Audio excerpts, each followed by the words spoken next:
815 909 0503 Manjeet Singh, Narendra Kaur Kular, Avtar Singh, Manzil Clovis, Satnam Singh, Amarjit Singh Dosanjh, Sunny Purewal, university, Paramjit Deol, Fresno, Lakhvir Samra, Texas, Jarnail Singh Johal, Washington, Onkar Singh, Fresno, Major Singh Sidhu, Vinder Singh Dhaliwal, Hardial Singh, Inderjit Kaur Dhaliwal, Bakersfield, Jassi Gill, Ravinder Basra, Talwinder Gill, Bakersfield, Harjit Singh Lathrop, Gurbir Brar, Fresno, Antelope, truck stop, Burns, Wyoming, Karnail Singh Randhawa, Sacramento ਤੇ Zander group, ਜਿੱਥੇ ਤੁਸੀਂ home loans, ਘਰ ਖਰੀਦਣ, ਘਰ ਵੇਚਣ ਦੀਆਂ ਸਹੂਲਤਾਂ ਦੇ ਨਾਲ ਨਾਲ ਟਰੱਕ, ਟ੍ਰੇਲਰਸ, ਇਕਵਿਪਮੈਂਟ ਦੇ ਲੋਨਸ ਦਾ ਕੰਮ ਵੀ ਕਰਵਾ ਸਕਦੇ ਹੋ। ਹੋਰ ਜਾਣਕਾਰੀ ਲਈ ਕਾਲ ਮੋਹਨ ਚੀਮਾ 5599052575 ਤੇ ਈਸ਼ੂ ਟਰੱਕ ਟ੍ਰੇਲਰ ਪਾਰਟਸ, ਜਿਨ੍ਹਾਂ ਦੀਆਂ 2 ਲੋਕੇਸ਼ਨ ਨੇ, ਟਰਲਕ ਤੇ ਸਟਾਕਟਨ ਦੇ ਵਿੱਚ। ਤੁਸੀਂ ਇਹਨਾਂ ਦੇ ਕੋਲੋਂ brake parts, suspension parts, electrical, starter, cooling parts, shock drums, ਜਿਹੜੇ ਉਹ ਬਹੁਤ ਹੀ ਵਾਜਿਬ ਕੀਮਤਾਂ ਦੇ ਉੱਤੇ ਹਾਈ ਕੁਆਲਿਟੀ ਦੇ ਪਾਰਟਸ ਜਿਹੜੇ ਉਹ ਖਰੀਦ ਸਕਦੇ ਹੋ। ਟਰਲਕ ਦੇ ਲਈ ਕਾਲ 2096687183 ਤੇ ਸਟਾਕਟਨ ਲਈ ਕਾਲ 2094102222।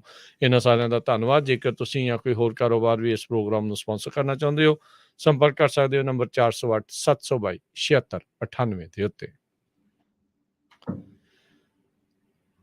ਜੀ, ਸੋ ਟਰੈਕਿੰਗ ਬਾਰੇ ਗੱਲਾਂ ਬਾਤਾਂ ਜਿਹੜੀਆਂ ਆ ਉਹ ਇਸ ਪ੍ਰੋਗਰਾਮ ਦੇ ਵਿੱਚ ਆਪਾਂ ਕਰਦੇ ਹਾਂ ਜੀ। ਤੇ ਆਪਾਂ ਜਿੱਦਾਂ ਸਾਰਿਆਂ ਨੂੰ ਹੀ ਪਤਾ ਆ, ਹਰਜੋਤ ਸਿੰਘ ਜੀ, GDP ਦੇ ਵੀ ਆંકੜੇ ਜਿਹੜੇ ਆਉਣੇ ਸੀਗੇ ਤੇ ਉਹ ਸਾਰੀਆਂ ਚੀਜ਼ਾਂ ਵੀ ਜਿਹੜੀਆਂ ਉਹ ਦੇਖਣ ਨੂੰ ਮਿਲ ਰਹੀਆਂ ਆ। ਸੋ ਆਪਾਂ ਕਹਿ ਸਕਦੇ ਹਾਂ ਵੀ GDP ਜਿਹੜੀ ਉਹ ਨੈਗੇਟਿਵ ਦੇ ਵਿੱਚ ਸੁੰਗੜੀ ਆ, ਜਿਸ ਕਰਕੇ ਰਿਸੈਸ਼ਨ ਦਾ ਜਿਹੜਾ ਇਹ ਡਰ ਸੀ। 2 ਵਾਰੀ ਲਗਾਤਾਰ GDP ਜਿਹੜੀ ਉਹ ਸੁੰਗੜੀ ਹੈਗੀ ਆ, ਕੰਟਰੈਕਟ ਜਿਹੜੀ ਉਹ ਹੋਈ ਆ, ਜਿਹਦੇ ਨਾਲ ਕਹਿ ਰਹੇ ਆ ਕੁਛ ਮਾਹਰ ਇਸ ਖਿਆਲ ਦੇ ਆ ਵੀ 2 ਵਾਰੀ GDP ਜਦੋਂ ਸੁੰਗੜ ਜਾਵੇ ਤਾਂ ਉਹ ਰਿਸੈਸ਼ਨ ਦੀ ਗੱਲ ਹੁੰਦੀ ਆ। ਪਰ ਜਿਹੜੇ ਇਕਨੋਮਿਸਟ ਹੋਰ ਹੈਗੇ ਆ, ਖਾਸ ਕਰਕੇ ਜਿਹੜੇ ਸਰਕਾਰ ਦੇ ਪੱਖ ਵਾਲੇ, ਉਹ ਕਹਿੰਦੇ ਵੀ ਨਹੀਂ, ਅਜੇ ਨਹੀਂ, ਅਜੇ ਆਪਣੀਆਂ ਜੌਬਸ ਅਵੇਲੇਬਿਲਿਟੀ ਅਜੇ ਬਥੇਰੇ ਹੈਗੀ ਆ। GDP ਦੇ ਨਾਲ ਆਪਾਂ ਇਸ ਨੂੰ ਸਿੱਧੇ ਤੌਰ ਦੇ ਉੱਤੇ ਰਿਸੈਸ਼ਨ ਜਿਹੜਾ ਉਹ ਨਹੀਂ ਆਖ ਸਕਦੇ। ਅਨਅਫੀਸ਼ੀਅਲੀ ਰਿਸੈਸ਼ਨ ਨੇ ਦਸਤਕ ਜਿਹੜੀ ਆ ਉਹ ਦਿੱਤੀ ਹੈ, ਕਿਉਂਕਿ ਨੈਗੇਟਿਵ ਇਕਨੋਮਿਕ ਗਰੋਥ ਜਿਹੜੀ ਆ। ਸੋ ਇਹ ਤਾਂ ਜਿਹੜੀ ਇਕੋਨਮੀ ਦੇ ਨਾਲ ਜੁੜੀ ਹੈ। ਜਦੋਂ ਆਪਾਂ ਇਕੋਨਮੀ ਦੀ ਗੱਲ ਕਰਦੇ ਹਾਂ ਤਾਂ ਉਸ ਦੇ ਵਿੱਚ ਆਟੋਮੈਟਿਕਲੀ ਹਰਜੋਤ ਜੀ, ਰਮਨ ਜੀ, ਟਰੱਕਿੰਗ ਦੀ ਗੱਲ ਵੀ ਜਿਹੜੀ ਆਉਂਦੀ ਆ। ਸੋ ਇਹਨਾਂ ਸਾਰੀਆਂ ਚੀਜ਼ਾਂ ਨੂੰ ਲੈ ਕੇ ਆਪਾਂ ਉੱਦਾਂ ਵੈਸੇ ਤਾਂ ਹੁਣ ਟਰੱਕਿੰਗ ਦੇ ਵਿੱਚ ਨੈਗੇਟਿਵ ਡਾਊਨ ਟਰਨ ਤਾਂ ਚਿਰ ਦਾ ਜਿਹੜਾ ਉਹ ਦੇਖ ਰਹੇ ਹਾਂ, ਪਰ ਇਹ ਨਹੀਂ ਆ ਵੀ ਇਸ ਦੇ ਨਾਲ ਕੋਈ ਜ਼ਿਆਦਾ ਫਰਕ ਪਊਗਾ। ਪਰ ਓਵਰਆਲ ਕਿੱਦਾਂ ਦੀ ਸਥਿਤੀ ਜਿਹੜੀ ਆ ਰਮਨ ਜੀ ਚੱਲ ਰਹੀ ਹੈਗੀ ਆ ਟਰੱਕਿੰਗ ਇੰਡਸਟਰੀ ਦੀ? ਰਾਜਨ, ਟਰੱਕਿੰਗ ਇੰਡਸਟਰੀ ਜਿਹੜੀ ਆ ਕਿ ਪਿਛਲੇ 6-7 ਮਹੀਨਿਆਂ ਤੋਂ ਕਾਫੀ ਸਟਰਗਲਿੰਗ ਸੀਗੀ, ਕਿਉਂਕਿ ਟਰੱਕਿੰਗ ਅਗੇਨ ਆਪਾਂ ਜਦੋਂ ਪਹਿਲਾਂ ਵੀ ਗੱਲ ਕਰਦੇ ਹੁੰਦੇ ਹਾਂ ਕਿ ਟਰੱਕਿੰਗ ਇੱਕ ਐਸਾ ਕਿੱਤਾ ਹੈ ਕਿ ਜਿਹਦੇ ਵਿੱਚ ਜੇ ਡਾਊਨਫਾਲ ਆ ਰਿਹਾ ਹੁੰਦਾ ਤੇ ਸਾਰਿਆਂ ਨੂੰ ਪਹਿਲਾਂ ਟਰੱਕਿੰਗ ਨੂੰ ਹਿੱਟ ਕਰਦਾ ਹੈਗਾ, ਤੇ ਜੇ ਉਛਾਲ ਆਉਂਦਾ ਆ ਇਕੋਨਮੀ ਦੇ ਵਿੱਚ ਜਾਂ ਇਕੋਨਮੀ ਵੱਧਦੇ ਪੈਂਦੀ ਹੈ ਤਾਂ ਉਹ ਵੀ ਟਰੱਕਿੰਗ ਪਹਿਲਾਂ ਜਿਹੜੀ ਆ ਉਹਨੂੰ ਅਸਰ ਪੈਂਦਾ ਆ। ਸੋ ਜਿਹੜੀ ਅਸੀਂ ਪਿਛਲੇ 6-7 ਮਹੀਨਿਆਂ ਤੋਂ ਟਰੱਕਿੰਗ ਜਿਹੜੀ ਮਾਰ ਚੱਲ ਰਹੀ ਹੈ, ਇਸ ਵੇਲੇ ਹਾਈ ਫਿਊਲ ਪ੍ਰਾਈਸਿਸ ਸੀਗੇ ਤੇ ਉੱਤੋਂ ਰੇਟਸ ਬਹੁਤ ਘੱਟ ਗਏ ਸੀਗੇ, ਉਹ ਇੱਕ ਇੰਡੀਕੇਟਰ ਸੀਗਾ ਕਿ ਆਹ ਜਿਹੜੀ ਅੱਜ ਆਪਾਂ ਗੱਲ ਕਰ ਰਹੇ ਹਾਂ ਇਹ ਆਉਣ ਦਾ ਇੰਡੀਕੇਟਰ ਸ਼ੁਰੂ ਹੋ ਗਿਆ ਸੀਗਾ। ਸੋ ਟਰੱਕਿੰਗ ਓਬਵੀਅਸਲੀ ਸਲੋ ਡਾਊਨ ਹੈਗਾ ਆ। ਸਲੋ ਡਾਊਨ ਦੇ ਵਿੱਚ ਹੁਣ ਤੁਸੀਂ ਦੇਖੋ, ਜਿੱਦੇ ਆਪਣਾ ਨਕਲੀ ਦੇ ਇੱਕ ਤਾਂ ਪਹਿਲਾਂ ਕੀਮਤਾਂ ਬਹੁਤ ਵਧੀਆ ਹੋਈਆਂ ਹਰ ਪਾਸੇ, ਹਰ ਇੱਕ ਚੀਜ਼ ਦੀਆਂ, ਤੇ ਹਰ ਇੱਕ ਜਿਹੜਾ ਪ੍ਰਾਣੀ ਹੈਗਾ ਉਹ ਆਪਣਾ ਘੱਟ ਤੋਂ ਘੱਟ ਚੀਜ਼ ਲੈ ਰਿਹਾ ਹੈਗਾ, ਟਰਾਈ ਟੂ ਸੇਵ, ਹੈ ਨਾ, ਕਿਉਂਕਿ ਗੈਸ ਦੇ ਵਿੱਚ ਬੜੇ ਪੈਸੇ ਚਲੇ ਜਾਂਦੇ। ਇਸ ਕਰਕੇ ਲੋਕੀ ਜਦੋਂ ਤੁਸੀਂ ਸੇਵ ਕਰਨ ਦੀ ਕੋਸ਼ਿਸ਼ ਕਰਦੇ ਆ, ਤੁਸੀਂ ਮਟੀਰੀਅਲਿਸਟਿਕ ਚੀਜ਼ਾਂ ਜਿਹੜੀਆਂ ਉਹ ਘੱਟ ਲੈਂਦੇ ਆ, ਤੇ ਉਹਦੇ ਨਾਲ ਕੀ ਹੈ ਕਿ ਓਬਵੀਅਸਲੀ ਚੀਜ਼ਾਂ ਘੱਟ ਆਰਡਰ ਹੁੰਦੀਆਂ ਤੇ ਕਈ ਸਾਈਡਾਂ ਤੋਂ ਮਾਰ ਪੈ ਗਈ। ਇੱਕ ਤਾਂ ਜਿਹੜੇ ਆਪਣੇ ਰੀਟੇਲਰ ਸੀਗੇ ਉਹਨਾਂ ਨੇ ਬਹੁਤ ਇਨਵੈਂਟਰੀ ਇਕੱਠੀ ਕਰ ਲਈ ਡਰ ਦੇ ਨਾਲ, ਪਿਛਲੇ 2 ਸਾਲਾਂ ਦੇ ਹਿਸਾਬ ਦੇ ਨਾਲ ਵੀ ਇਨਵੈਂਟਰੀ ਬਹੁਤ ਜਮ੍ਹਾਂ ਹੋ ਗਈ। ਆਲਮੋਸਟ ਵਾਲਮਾਰਟ ਤੇ ਟਾਰਗੇਟ ਇਹ ਸਾਰੇ ਆਲਮੋਸਟ 47% ਐਕਸੈਸਿਵ ਇਨਵੈਂਟਰੀ ਤੇ ਬੈਠੇ ਸੀਗੇ ਇਸ ਸਾਲ ਦੇ ਸ਼ੁਰੂ 'ਚ, ਤੇ ਉਹ ਇੱਕ ਚੀਜ਼ ਸੀ। ਉਹਦੇ ਕਰਕੇ ਵੀ ਆਰਡਰ ਘੱਟ ਗਏ। ਉਸ ਤੋਂ ਬਾਅਦ ਮਹਿੰਗਾਈ ਹੋ ਗਈ, ਲੋਕਾਂ ਨੇ ਆਰਡਰ ਕਰਨਾ ਘੱਟ ਕਰਤਾ, ਉਸ ਕਰਕੇ ਵੀ ਘੱਟ ਗਿਆ। ਹੁਣ ਜਿੱਦਾਂ ਕਿ ਕੱਲ੍ਹ 3/4 ਪੁਆਇੰਟ ਇੰਟਰਸਟ ਰੇਟ ਚੜ੍ਹ ਗਿਆ ਹੈਗਾ, ਉਹਦੇ ਨਾਲ ਜਿਹੜਾ ਹੈਗਾ ਕਿ ਜਿਹੜੇ ਘਰ ਸੈਲਿੰਗ ਹੋ ਰਹੇ ਜਾਂ ਨਵੇਂ ਘਰ ਬਣ ਰਹੇ ਆ ਉਹ ਵੀ ਜਿਹੜੇ ਆ ਉਹ ਘਟਣਗੇ, ਕਿਉਂਕਿ ਉਹਦੇ ਨਾਲ ਜਿਹੜੀ ਆਪਣੀ ਅਫੋਰਡੇਬਿਲਿਟੀ ਆ ਉਹ ਘੱਟ ਗਈ ਹੈਗੀ ਆ। ਜਿੱਥੇ ਬੰਦਾ ਪਹਿਲਾਂ 6 ਲੱਖ ਦਾ 7 ਲੱਖ ਦਾ ਘਰ ਅਫੋਰਡ ਕਰਦਾ ਸੀ, ਉੱਥੇ ਹੁਣ 5 ਦਾ 4 ਦਾ ਆ ਗਿਆ। ਸੋ ਉਹ ਵੀ ਚੀਜ਼ਾਂ ਜਿਹੜੀਆਂ ਹੁਣ ਉਹਨਾਂ ਨੇ ਰਲਿਆ ਮਿਲਿਆ ਅਸਰ ਹੋਣਾ ਆ। ਇੱਕ ਬੰਨੇ ਤਾਂ ਸਰਕਾਰ ਦੀ ਇਹ ਕੋਸ਼ਿਸ਼ ਹੈਗੀ ਆ ਕਿ ਜਿਹੜੀ ਇਨਫਲੇਸ਼ਨ ਹੈ ਉਹਨੂੰ ਡਾਊਨ ਰੱਖਿਆ ਜਾਵੇ, ਇੰਟਰਸਟ ਰੇਟ ਵਧਾਉਣ ਦਾ ਰੀਜ਼ਨ ਇਹੋ ਹੀ ਆ। ਪਰ ਕਈ ਵਾਰੀ ਜਿਹੜਾ ਇਹ ਇੰਟਰਸਟ ਰੇਟ ਵਧਾਇਆ ਜਾਂ ਇੱਦਾਂ ਅਗਰੈਸਿਵਲੀ ਵਧਾਇਆ ਹੈਗਾ, ਇਸ ਸਾਲ ਹੁਣ 4 ਵਾਰੀ ਹੋ ਗਿਆ। ਸੋ ਜੇ ਅਗਰੈਸਿਵਲੀ ਵਧਾਇਆ, ਕਈ ਵਾਰੀ ਇੰਟਰਸਟ ਰੇਟ ਜਿਹੜਾ ਆ ਉਹ ਜਿਹੜੀ ਕੰਟਰੀ ਦੀ ਇਕੋਨਮੀ ਆ ਉਹਨੂੰ ਰਿਸੈਸ਼ਨ ਵੱਲ ਵੀ ਸਿੱਟ ਦਿੰਦਾ ਧੱਕ ਦਿੰਦਾ। ਸੋ ਧਿਆਨ 'ਚ ਰਹਿਣਾ ਪੈਂਦਾ, ਰੱਖਣਾ ਪੈਣਾ, ਉਹਨਾਂ ਨੂੰ ਕਾਫੀ ਕਲੋਜ਼ਲੀ ਵਾਚ ਕਰਨਾ ਪੈਣਾ। ਪਰ ਟਰੱਕਿੰਗ ਜਿਹੜੀ ਹੈਗੀ ਆ ਉਹ ਡੈਫੀਨੇਟਲੀ ਪਿਛਲੇ 7-8 ਮਹੀਨੇ ਤੋਂ ਹੀ ਹਰਟ ਕਰ ਰਹੀ ਆ। ਸ਼ੁਰੂ ਹੋ ਗਿਆ ਸੀਗਾ ਉਹਦਾ ਜਿਹੜਾ ਮਤਲਬ ਕਿ ਹਰਟ ਹੋਣਾ। ਸੋ ਉਹ ਇੰਡੀਕੇਟਰ ਹੀ ਸੀਗਾ ਕਿ ਆ ਜਿਹੜੀਆਂ ਸਿਚੁਏਸ਼ਨ ਅੱਜ ਆਪਾਂ ਦੇਖ ਰਹੇ ਹਾਂ, ਇਹ ਆਉਣ ਵਾਲੀ ਸਿਚੁਏਸ਼ਨ ਦਾ ਇੰਡੀਕੇਟਰ ਹੀ ਸੀਗਾ ਟਰੱਕਿੰਗ ਦਾ। ਤੇ ਕੀ ਆਪਾਂ ਬਾਕੀ ਥਾਵਾਂ ਦੇ ਉੱਤੇ ਗੈਸ ਪ੍ਰਾਈਸਿਸ ਦਾ ਦੇਖਿਆ ਵੀ ਥੋੜਾ ਬਹੁਤਾ ਥੱਲੇ ਆਏ ਆ? ਕੀ ਡੀਜ਼ਲ ਦੇ ਪ੍ਰਾਈਸਿਸ ਦੇ ਵਿੱਚ ਕੁਝ ਪਿਆ ਜੀ ਫਰਕ? ਥੋੜੀ ਜੀ ਹੈ ਸੁੱਖ ਦਾ ਸਾਹ ਮਾੜਾ ਮੋਟਾ ਕਿਤੇ ਆਇਆ? ਹਾਂਜੀ, ਡੈਫੀਨੇਟਲੀ ਡੀਜ਼ਲ ਦੀਆਂ ਪ੍ਰਾਈਸਿਸ ਦੇ ਵਿੱਚ ਫਰਕ ਪਿਆ ਹੈਗਾ, ਥੱਲੇ ਆਈਆਂ ਹੈਗੀਆਂ ਪ੍ਰਾਈਸਿਸ। ਤੇ ਹੁਣ ਜਸਟ ਰੀਸੈਂਟਲੀ ਮੈਂ ਇਹੋ ਹੀ ਸੁਣਿਆ ਸੀਗਾ ਕਿ ਜੇ ਡੀਜ਼ਲ ਦੀਆਂ ਪ੍ਰਾਈਸਿਸ ਥੋੜ੍ਹੀਆਂ ਜਿਹੀਆਂ ਥੱਲੇ ਆ ਰਹੀਆਂ ਹੈਗੀਆਂ ਮਾੜੀਆਂ ਮੋਟੀਆਂ, ਤੇ ਉਧਰੋਂ ਫਿਰ ਜਿਹੜੇ ਸ਼ਿਪਰ ਹੈਗੇ ਆ ਜਾਂ ਜਿਹੜੇ ਬ੍ਰੋਕਰਸ ਹੈਗੇ ਆ ਉਹਨਾਂ ਨੇ ਵੀ ਉਹ ਕੱਸਣਾ ਸ਼ੁਰੂ ਕਰਤਾ ਵੀ ਭਾਈ ਡੀਜ਼ਲ ਥੱਲੇ ਆ ਗਿਆ ਰੇਟ ਦੇ ਹਿਸਾਬ ਤੇ। ਸੋ ਕੱਲ ਹੀ ਮੈਂ ਟਰੱਕਿੰਗ ਕੰਪਨੀ ਸਾਡੇ ਲਾਗੇ ਹੈਗੀ, ਉਹਨਾਂ ਨਾਲ ਗੱਲ ਕਰ ਰਿਹਾ ਸੀ। ਉਹ ਕਹਿੰਦੇ ਯਾਰ ਸਾਡੇ ਜਿਹੜੇ ਲੋਡਸ ਹੈਗੇ ਆ ਉਹਨਾਂ ਦੇ ਸਾਰਿਆਂ ਦੇ 200 300 ਡਾਲਰ ਜਿਹੜਾ ਆ ਉਹ ਕੱਟਣਾ ਸ਼ੁਰੂ ਹੋ ਗਿਆ ਵੀ ਰੇਟ ਥੱਲੇ ਆ ਗਿਆ ਡੀਜ਼ਲ ਦਾ। ਸੋ ਕੋਈ ਇੰਨਾ ਖਾਸ ਫਰਕ ਨਹੀਂ ਹੈਗਾ ਥੱਲੇ ਆਉਣ ਨਾਲ, ਕਿਉਂਕਿ ਹਰ ਇੱਕ ਚੀਜ਼ ਜਿਹੜੀ ਹੈ ਨਾ ਉਹ ਇੱਕਦਮੀ ਰਿਐਕਸ਼ਨ ਸ਼ੁਰੂ ਹੋ ਜਾਂਦਾ ਆ ਲੋਕਾਂ ਦਾ। ਸੋ ਡੈਫੀਨੇਟਲੀ ਜਿੱਦਣ ਡੀਜ਼ਲ ਵਧਿਆ ਸੀਗਾ ਉਦੋਂ ਇੰਨੀ ਜਲਦੀ ਨਾਲ ਪ੍ਰਾਈਸਾਂ ਵਧਾਈਆਂ ਨਹੀਂ ਸੀਗੀਆਂ। ਮਤਲਬ ਤੁਸੀਂ ਇਹ ਦੇਖੋ ਨਾ ਵੀ ਜਿੱਥੇ ਤੁਸੀਂ 3.5 4 ਡਾਲਰ ਨੂੰ ਡੀਜ਼ਲ ਪਾਉਂਦੇ ਸੀ, ਉੱਥੇ ਸਿੱਧਾ ਹੀ 6.5 7 ਦੇ ਲਾਗੇ ਚਲਾ ਗਿਆ ਸੀਗਾ। ਤੇ ਉਹਦੇ ਨਾਲ ਤੁਸੀਂ ਪ੍ਰਾਈਸਾਂ ਡਬਲ ਤਾਂ ਨਹੀਂ ਕਰਤੀਆਂ ਸੀਗੀਆਂ ਵੀ ਤੁਸੀਂ ਲੋਡਰ ਦੀਆਂ ਪ੍ਰਾਈਸਾਂ ਡਬਲ ਹੋ ਗਈਆਂ, ਪਰ ਉਹਦੇ ਨਾਲ ਜਦੋਂ ਘਟਣ ਲੱਗਾ ਮਾੜਾ ਜਿਹਾ 4 ਪੈਨੀਆਂ ਘਟੀਆਂ ਤੇ ਹੁਣ ਇੱਕਦਮ ਹੀ ਲੋਡਾਂ ਦੇ ਰੇਟ ਵੀ ਸੁੱਟਣੇ ਸ਼ੁਰੂ ਕਰਤੇ। ਸੋ ਇਹ ਮਤਲਬ ਕਿ ਸਪਲਾਈ ਐਂਡ ਡਿਮਾਂਡ ਵਾਲਾ ਇਸ਼ੂ ਹੈਗਾ, ਚੱਲਦਾ ਰਹਿੰਦਾ ਇੱਦਾਂ। ਜੀ ਜੀ। ਤੇ Raman ji, supply and demand ਦੀ ਜੇ ਆਪਾਂ ਗੱਲ ਕਰਦੇ ਜਾਈਏ, ਜਦ ਓਕਲੈਂਡ ਪੋਰਟ ਦੇ ਉੱਤੇ ਪਿਛਲੇ ਵੀਕ ਪ੍ਰੋਟੈਸਟ ਹੋਇਆ ਸੀ AB5 ਦੇ ਉਲਟ, ਤੇ ਚਰਚਾਵਾਂ ਜਿਹੜੀਆਂ, ਚਲੋ ਉਹਨੂੰ ਕਵਰੇਜ ਤਾਂ ਜਿਹੜੀ ਉਹ ਬਹੁਤ ਮਿਲੀ, ਪਰ ਨਾਲ ਚਰਚਾਵਾਂ ਜਿਹੜੀਆਂ ਸਪਲਾਈ ਐਂਡ ਡਿਮਾਂਡ ਜਿਹੜੀ ਚੇਨ ਦੀਆਂ ਵੀ ਜਿਹੜੀਆਂ ਚੱਲ ਪਈਆਂ ਵੀ ਉਹਦੇ ਨਾਲ ਉਸ ਦੇ ਉੱਤੇ ਅਸਰ ਪਊਗਾ। ਕੀ ਉਸ ਦਾ ਆਪਾਂ ਨੂੰ ਕੋਈ ਅਸਰ ਦੇਖਣ ਨੂੰ ਮਿਲਿਆ ਹੈਗਾ ਆ, ਜਾਂ ਉਹ ਸਿਰਫ ਉਹਨਾਂ ਪ੍ਰੋਟੈਸਟਰਸ ਦੇ ਉਲਟ ਕਹਿ ਲਓ ਵੀ ਇੱਕ ਨੈਰੇਟਿਵ ਜਿਹੜਾ ਚੱਲ ਰਿਹਾ ਸੀ? ਦੇਖੋ, ਅਸਰ ਤਾਂ ਜਿਹੜਾ ਹੁੰਦਾ ਹੀ ਆ, ਕਿਉਂਕਿ ਜਿਹੜੀ ਪੋਰਟ ਦੇ ਉੱਤੇ ਇੱਕ ਦਿਨ ਕੰਮ ਬੰਦ ਰਵੇ ਤਾਂ ਉਹਦੇ ਲਈ ਉਹ ਦੱਸਦੇ ਆ ਐਸਟੀਮੇਟਡ ਕਿ ਪੋਰਟ ਜਿਹੜੀ ਉਹ 5 ਦਿਨ ਬਿਹਾਈਂਡ ਚਲੀ ਜਾਂਦੀ ਆ। ਸੋ ਜੇ ਹੁਣ 5 ਦਿਨ ਪੋਰਟ ਬੰਦ ਰਹੀ ਆ ਤਾਂ 25 ਦਿਨ ਦਾ ਜਿਹੜਾ ਉਹ ਕਹਿ ਰਹੇ ਆ ਕਿ ਫਾਲ ਬਿਹਾਈਂਡ ਹੋ ਗਿਆ, ਕਿ ਜਿਹੜਾ ਕੰਮ ਅੱਜ ਹੋਣਾ ਸੀ ਉਹ 25 ਦਿਨ ਲੇਟ ਹੋ ਗਿਆ। ਸੋ ਡੈਫੀਨੇਟਲੀ ਉਹ ਚੀਜ਼ਾਂ ਜੇ ਤਾਂ ਹਾਈ ਡਿਮਾਂਡ ਹੋਵੇ ਤੇ ਉਹਦੇ ਵਿੱਚ ਤਾਂ ਉਹਦਾ ਬਹੁਤ ਅਸਰ ਪੈਂਦਾ ਆ, ਠੀਕ ਹੈ ਨਾ। ਪਰ ਹੁਣ ਇਸ ਵੇਲੇ ਜੇ ਗੱਲ ਕੀਤੀ ਜਾਵੇ ਜਿਹੜੇ ਕ੍ਰਿਟੀਕਲ ਸਮਾਨ ਹੈਗੇ ਉਹਨਾਂ ਨੂੰ ਛੱਡ ਕੇ ਤਾਂ ਇਨਵੈਂਟਰੀ ਤਾਂ ਅੱਗੇ ਹੀ ਇੰਨੀ ਪਈ ਆ ਸਟੋਰਾਂ ਦੇ ਕੋਲ, ਹੈ ਨਾ। ਤੇ ਆਈ ਡੋਂਟ ਨੋ ਕਿੱਥੋਂ ਤੱਕ ਅਸਰ ਪੈਂਦਾ ਹੈ। ਜਿਹੜੀਆਂ ਕ੍ਰਿਟੀਕਲ ਚੀਜ਼ਾਂ ਹੈਗੀਆਂ, ਜਿਹੜੀਆਂ ਮੈਡੀਕਲ ਦੀ ਸਪਲਾਈ ਜਾਂ ਹੋਰ ਕੁਛ ਕ੍ਰਿਟੀਕਲ ਚੀਜ਼ਾਂ ਹੈਗੀਆਂ, ਉਹਨਾਂ 'ਤੇ ਡੈਫੀਨੇਟਲੀ ਚੀਜ਼ ਹੁੰਦੀ ਆ, ਇਫੈਕਟ ਪੈਂਦਾ ਹੈਗਾ। ਪਰ ਓਵਰਆਲ ਜਿਹੜੇ ਹੈਗੇ ਆ ਆਪਣੇ ਟਰੱਕਰ ਹੈਗੇ ਆ ਜਾਂ ਓਵਰਆਲ ਸਮਾਨ ਜਿਹੜਾ ਹੈਗਾ, ਕਿਉਂਕਿ ਇਨਵੈਂਟਰੀ ਪਹਿਲਾਂ ਹੀ ਬਹੁਤ ਜ਼ਿਆਦਾ ਹੈਗੀ ਆ, ਇਸ ਕਰਕੇ ਆਈ ਡੋਂਟ ਨੋ ਕਿੰਨਾ ਕੁ ਅਸਰ ਪਊਗਾ। ਪਰ ਜਿਹੜੀ ਸਪਲਾਈ ਚੇਨ ਹੈਗੀ ਆ ਉਹ ਡੈਫੀਨੇਟਲੀ ਹਰਟ ਹੁੰਦੀ ਆ। ਕੋਈ ਵੀ ਇੱਦਾਂ ਦਾ ਜਦੋਂ ਰੋਕ ਹੁੰਦੀ ਆ ਜਾਂ ਕੋਈ ਵੀ ਇੱਦਾਂ ਦਾ ਕੰਮ ਹੁੰਦਾ ਆ ਤੇ ਉਹਦੇ ਵਿੱਚ ਸਪਲਾਈ ਚੇਨ ਜਿਹੜੀ ਆ ਉਹ ਡੈਫੀਨੇਟਲੀ ਹਰਟ ਹੁੰਦੀ ਆ, ਔਰ ਉਹਦੇ ਜਿਹੜੇ ਇਫੈਕਟਸ ਆ ਉਹ ਲੌਂਗ ਟਰਮ ਇਫੈਕਟ ਕਈ ਵਾਰੀ ਹੋ ਜਾਂਦੇ ਆ। ਸੋ ਇਹ ਤਾਂ ਹੁਣ ਦੇਖਣ ਵਾਲੀ ਗੱਲ ਹੋਊਗੀ ਕਿ ਕਿੰਨੀ ਕੁ ਜਲਦੀ ਕੁਇਕਲੀ ਉਹ ਸਾਰਾ ਰਿਕਵਰ ਕਰਦੇ ਹੈਗੇ ਆ ਪੋਰਟ ਆਫ ਓਕਲੈਂਡ। ਜੀ।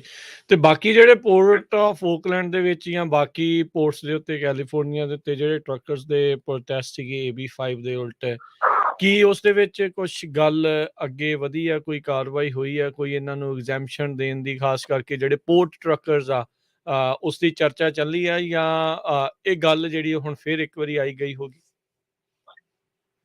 ਦੇਖੋ, ਪ੍ਰੋਬਲਮ ਇਹ ਹੈਗੀ ਆ ਕਿ ਅਸੀਂ ਇੱਕਦਮ ਹੱਲਾਸ਼ੇਰੀ ਨਾ ਆਉਂਦੇ ਆ, ਇੱਕਦਮ ਜ਼ੋਰ ਨਾ ਆਉਂਦੇ ਆ, ਪਰ ਇੱਕਦਮ ਮੁੜ ਕੇ ਬੈਠ ਜਾਂਦੇ ਆ ਜਦੋਂ ਸਾਨੂੰ ਲੱਗਦਾ ਕਿ ਕੋਈ ਚੀਜ਼ ਸਾਨੂੰ, ਕਿਉਂਕਿ ਅਸੀਂ ਮੈਂ ਹਮੇਸ਼ਾ ਤੋਂ ਇਹ ਗੱਲ ਕਰਦਾ ਹੁੰਦਾ ਕਿ ਜਿਹੜੀਆਂ ਇਹ ਇੱਦਾਂ ਦੀਆਂ ਚੀਜ਼ਾਂ ਹੁੰਦੀਆਂ ਨੇ, ਛੋਟੀਆਂ ਛੋਟੀਆਂ ਚੀਜ਼ਾਂ 'ਤੇ ਪਹਿਲਾਂ ਕੰਮ ਕਰਨਾ ਔਰ ਉਹਨਾਂ ਦੇ ਉੱਤੇ ਸਕਸੈਸ ਹੋਣਾ ਜਿਹੜਾ ਉਹ ਬਹੁਤ ਜ਼ਰੂਰੀ ਹੈਗਾ। ਔਰ ਅਸੀਂ ਹਮੇਸ਼ਾ ਹੀ ਵੱਡੀ ਚੀਜ਼ ਨੂੰ ਹੱਥ ਪਾ ਲੈਂਦੇ ਹਾਂ, ਔਰ ਉਹਨੂੰ ਸਕਸੈਸ ਰੇਟ ਉਹਦਾ ਬਿਲਕੁਲ ਆਲਮੋਸਟ ਕਲੋਜ਼ ਟੂ 0 ਹੋ ਜਾਂਦਾ ਆ, ਤੇ ਉਹਦੇ ਨਾਲ ਫਿਰ ਅਸੀਂ ਬੜੀ ਜਲਦੀ ਹਿੰਮਤ ਹਾਰ ਕੇ ਬੈਠ ਜਾਂਦੇ ਹਾਂ, ਠੀਕ ਹੈ ਨਾ।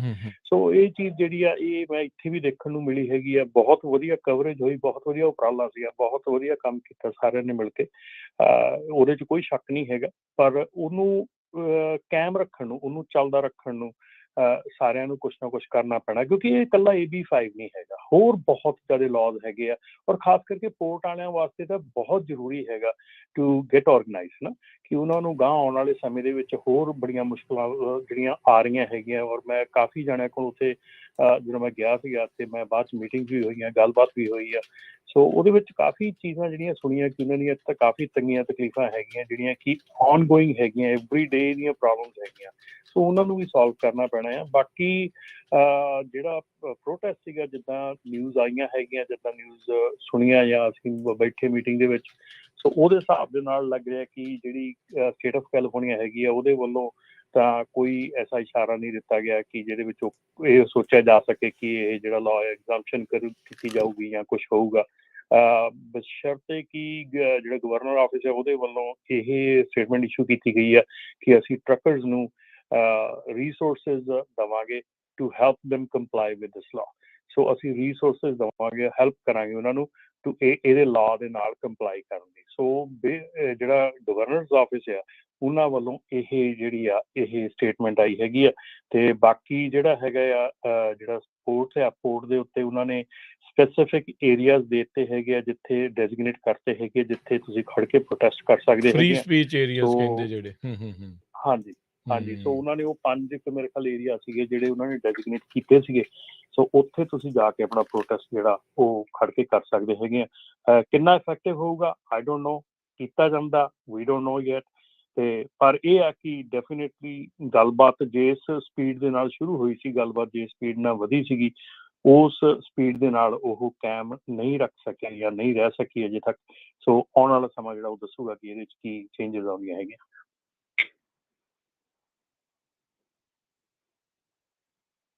ਲਾਈਵ ਪ੍ਰੋਗਰਾਮ ਕਰ ਰਹੇ ਹਾਂ ਤੇ ਸਾਡਾ ਟੈਲੀਫੋਨ ਨੰਬਰ ਹੈਗਾ 4082725200 4082725200। ਜਿਸ ਤਰ੍ਹਾਂ ਰਾਜਕਨਵੀਰ ਸਿੰਘ ਉਹਨਾਂ ਨੇ ਦੱਸਿਆ ਹੈ ਵੀ ਅੱਜ ਜੋ GDP ਦੇ ਨਵੇਂ ਨੰਬਰ ਆਏ ਆ ਨੈਗੇਟਿਵ, ਤੇ ਜੋ ਇਕੋਨੋਮਿਸਟ ਜੋ ਇਕੋਨਮੀ ਦੀ ਕਲਾਸ 'ਚ ਪੜ੍ਹਾਇਆ ਜਾਂਦਾ ਹੈ ਵੀ ਜੇ 2 ਕੁਆਟਰ ਦੇ ਵਿੱਚ GDP ਨੈਗੇਟਿਵ ਆਉਂਦਾ ਤਾਂ ਰਿਸੈਸ਼ਨ ਹੁੰਦਾ। ਪਰ ਬਹੁਤ ਸਾਰੇ ਇਕੋਨੋਮਿਸਟ ਕਹਿ ਰਹੇ ਵੀ ਅਜੇ ਹੋਇਆ ਨਹੀਂ, ਕਿਉਂਕਿ ਅੱਜ ਵਾਈਟ ਹਾਊਸ ਵੱਲੋਂ ਵੀ ਜੋ ਬਾਈਡਨ ਹੁਣੀ ਪ੍ਰੈਜ਼ੀਡੈਂਟ ਬੋਲਣਗੇ, ਅੱਜ ਉਹਨਾਂ ਨੇ ਸਮਾਂ ਦਿੱਤਾ ਹੈਗਾ। ਤੇ ਇਸ ਦਾ ਕੀ ਅਸਰ ਆ। ਦੂਸਰਾ, ਇੰਟਰਸਟ ਰੇਟ ਕੱਲ ਵਧਾ ਦਿੱਤਾ ਗਿਆ 3 ਕੁਆਟਰ ਬੇਸਿਸ ਪੁਆਇੰਟ। ਸੋ ਆਪਾਂ ਘਰਾਂ ਹੀ ਤਾਂ ਗੱਲ ਕਰਦੇ ਹਾਂ, ਜਿਹੜਾ ਇਕਵਿਪਮੈਂਟ ਆ, ਜਿਸ ਤਰ੍ਹਾਂ ਤੁਸੀਂ ਟਰੱਕ ਬਾਈ ਕਰਦੇ ਆ, ਟ੍ਰੇਲਰ, ਜੋ ਵੀ, ਉਹਦੇ ਤੇ ਵੀ ਇੰਟਰਸਟ ਰੇਟ ਵੱਧ ਜਾਣਾ। ਪਹਿਲਾਂ ਹੀ ਉਹ ਇੰਟਰਸਟ ਰੇਟ ਕਿੰਨਾ ਹੁੰਦਾ ਸੀ, 15, 20, 25%। ਸੋ ਉਹਦਾ ਤੁਹਾਡੇ ਤੇ ਕਿੰਨਾ ਕੁ ਅਸਰ ਆ। ਕੁਝ ਕੰਪਨੀਆਂ ਨੇ, ਟਰੱਕਿੰਗ ਕੰਪਨੀਆਂ ਨੇ ਬੈਂਕਰਪਸੀ ਆਲਰੇਡੀ ਫਾਈਲ ਕਰਤੀ ਆ। ਬੈਂਕਰਪਸੀ ਵੀ ਚੈਪਟਰ 7 ਕੀਤੀ ਹੈਗੀ ਆ। ਆਪਣੇ ਕੋਲ ਸਮਾਂ ਹੋਇਆ ਆਪਾਂ ਡਿਸਕਸ ਕਰਾਂਗੇ। ਉਸ ਜਿਹੜੀ ਚੈਪਟਰ 7 ਹੁੰਦਾ, ਉਹਦੇ ਮੁਤਾਬਕ ਇਹ ਆ ਵੀ ਉਹਨੇ ਰੀਆਰਗੇਨਾਈਜ਼ ਨਹੀਂ ਕਰਨਾ, ਜੋ ਸਮਾਨ ਹੈਗਾ ਉਹ ਨਹੀਂ ਵੇਚ ਦੇਣਾ, ਕੰਮ ਟੋਟਲੀ ਸ਼ਟ ਡਾਊਨ ਕਰ ਦੇਣਾ। ਸੋ ਤੁਹਾਡੇ ਉੱਤੇ ਕਿੰਨਾ ਕੁ ਅਸਰ ਹੋ ਰਿਹਾ ਇਸ ਸਾਰੀਆਂ ਚੀਜ਼ਾਂ ਦਾ।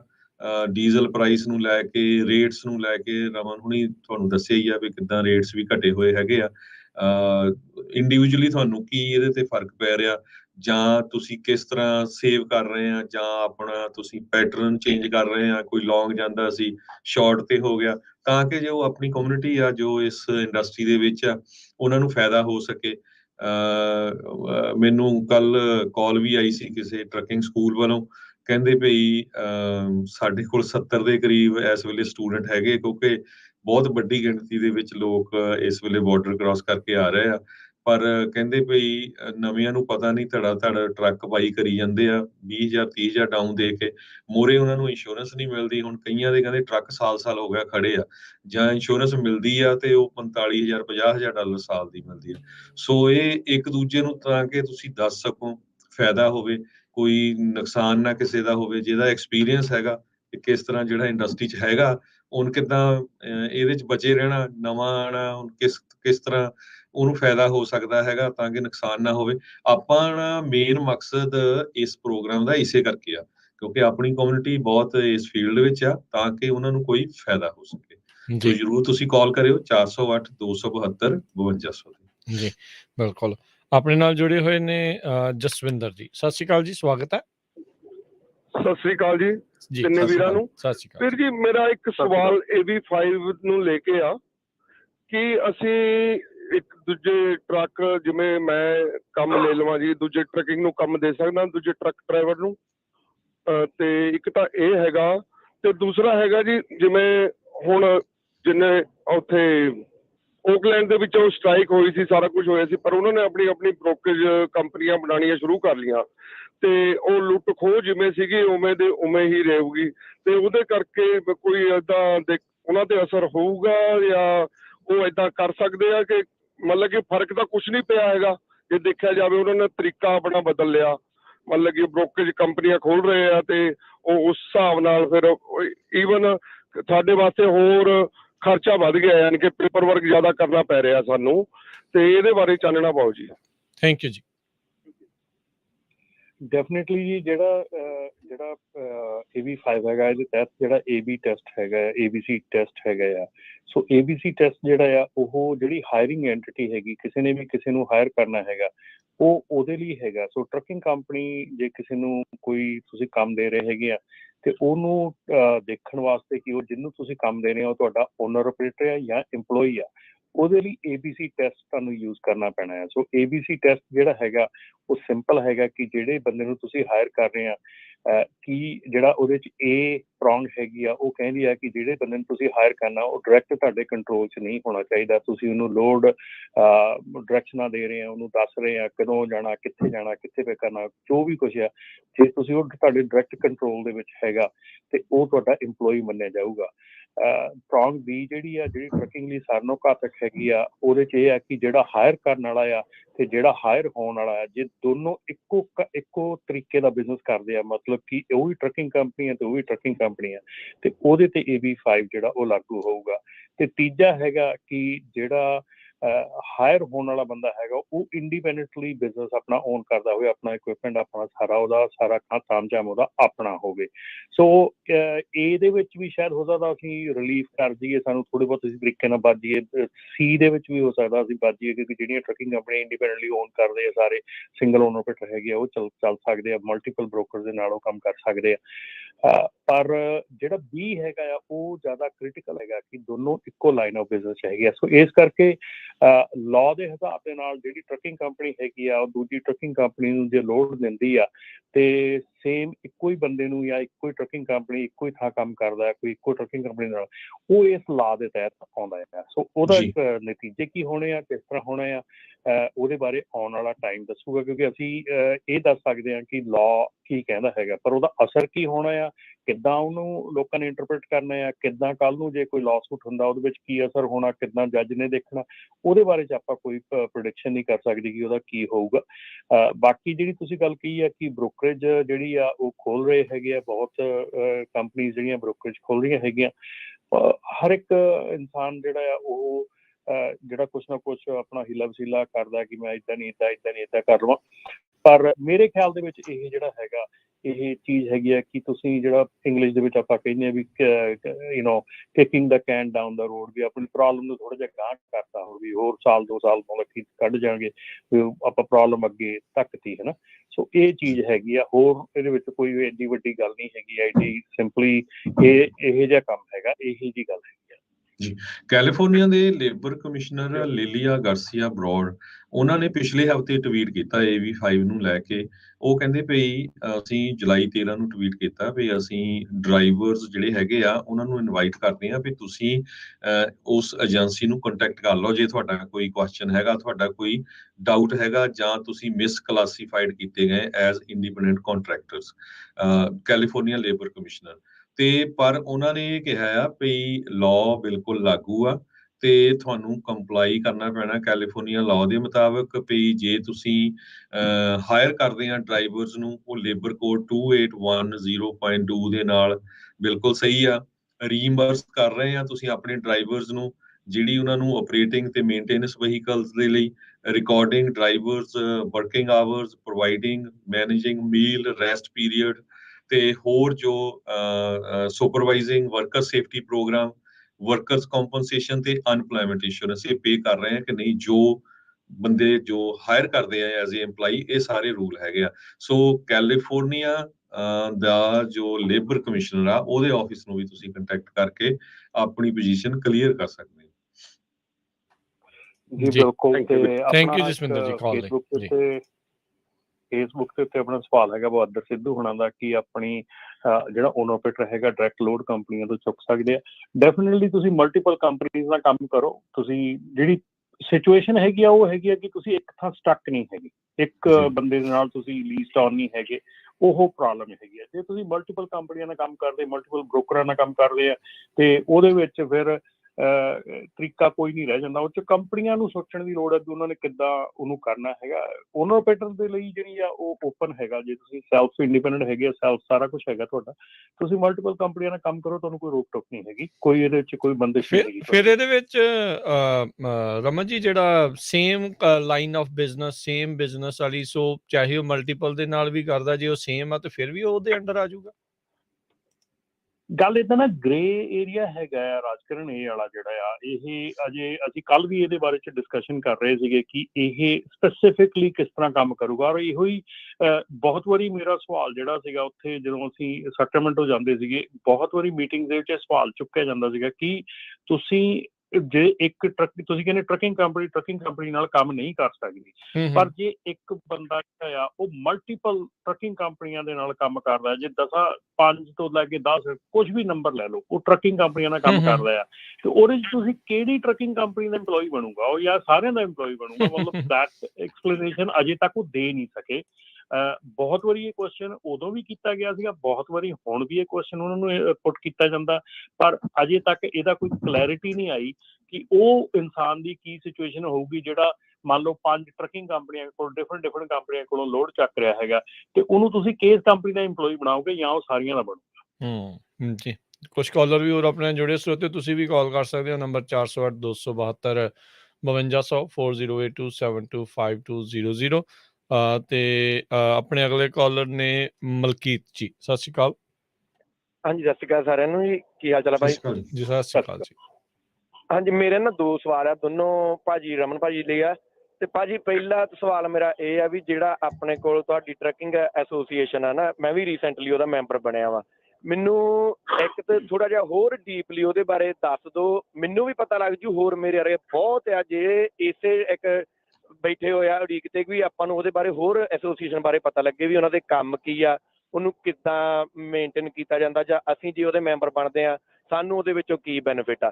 ਤੇ ਦੂਜਾ ਮੇਰਾ ਸਵਾਲ ਹੈਗਾ ਵਾ, ਆਪਣੇ ਜਿਹੜੇ ਵੀ ਜਿੰਨੇ ਵੀ ਆਪਣੇ ਲੋਕਾਂ ਨੇ ਪ੍ਰੋਟੈਸਟ ਕੀਤਾ ਵਾ, ਆਪਾਂ ਇੰਡੀਆ ਦੇ ਪੰਜਾਬ ਦੇ ਪ੍ਰੋਟੈਸਟ ਤੋਂ ਆਪਾਂ ਬਹੁਤ ਕੁਝ ਸਿੱਖਿਆ ਵਾ, ਉਹਨਾਂ ਦੀ ਏਕਤਾ ਸਿੱਖੀ ਆ, ਠੀਕ ਆ।